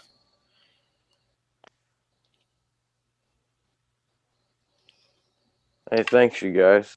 Yeah, what I got's different from the cluster headaches you guys get. Mine are in the front, and it's always on one side of my head. It's never directly in the middle. And it starts off as a pinch, and it gets stronger. Yeah, I think usually if I catch it early on and I take some NSAIDs, and it has to be pretty early on, they'll go away, and then you eat, try to rest, not move too much. Pretty much, I try to stay away from all the prescription medications for those. Hmm. Um, they're very expensive, and sometimes they do little to nothing, and that doesn't even include all the different side effects that goes into it. But I've managed pretty well. Over the years, they've gotten a little bit better as I've learned what the triggers are and how to avoid the triggers. There's definitely trigger And foods. Oh yeah, for a long time, I wasn't aware of it, but it was chocolate. Growing up, I loved chocolate, and I just assumed that was a part of normal childhood. You know, all these kids got these headaches. And I go in the doctor's office one day, and I took a survey after I explained my symptoms, and he said, "You have this very rare form of migraine, and here's what you need to do." And they gave me the pills, and it didn't really do much of anything. It took a while for the chocolate to get out of my system, and for my brain to get used to it, because there is a withdrawal that happens once you shut yourself off from chocolate, and that's another thing that causes withdrawals. Also, coffee. So I stopped drinking coffee for the most part, and anything that may cause a withdrawal of any kind, or I try to stay away from caffeine, but I'm not too good with that. So that's probably why I've got it, as I'm coming down from caffeine. That's what's so weird about the whole thing is like chocolate can do so much good for you, and caffeine and coffee can do some good for you, but it's like I just don't get that whole thing to where it's like it's just confusing to me because I'm simple, but it's just No, I don't think it's bad for you. I don't think chocolate's bad for you. No, I think it can be in excessive amounts, but chocolate itself is just a trigger for certain people. Like I certain see. people can't have peanut butter for that same reason. Other foods, it's just really weird. It's a type of allergy. That's what they consider a type of food allergy. Have you ever heard of Not that, citrus, like orange, for instance? no, I haven't heard of anybody being affected by citrus in Because regards to I had migraine. I had a buddy that complained about migraines, and he said orange triggered him, and It sounds like a nightmare. I love orange so much. It sounds like such a nightmare. he'd Oh, lay on the wow. bathroom floor, just anywhere that was cold and still and whatever, and Yes. and I've and, done Yeah. that. and yeah. Huh. Hey, y'all. Yeah, man. I'm going to jump off Rebecca. here. All right. Yeah, Good I night. think we all need to kind of jump off here. We keep talking. Sorry we haven't Chris. had you more on here, Rebecca, but thank you for being in here whenever you dropped in. Oh, no problem at all. Chris, I hope you feel better, and I hope y'all have a blessed night. You as You well, too. Mom. You You too. too. Thanks, Rebecca. Love you all. Love y'all too. Good Love you. night. Take care. Take care. Love you. All right, y'all. Have a very blessed night, and we'll do this again very soon. All Sounds right, good. Sounds good. You too, Jamie. Thanks, Love man. you, brother. Love You y'all. too, man. Take it easy. Love you all. All Be right, safe. guys. You too. Take All care. right. Night, guys. Night. Night.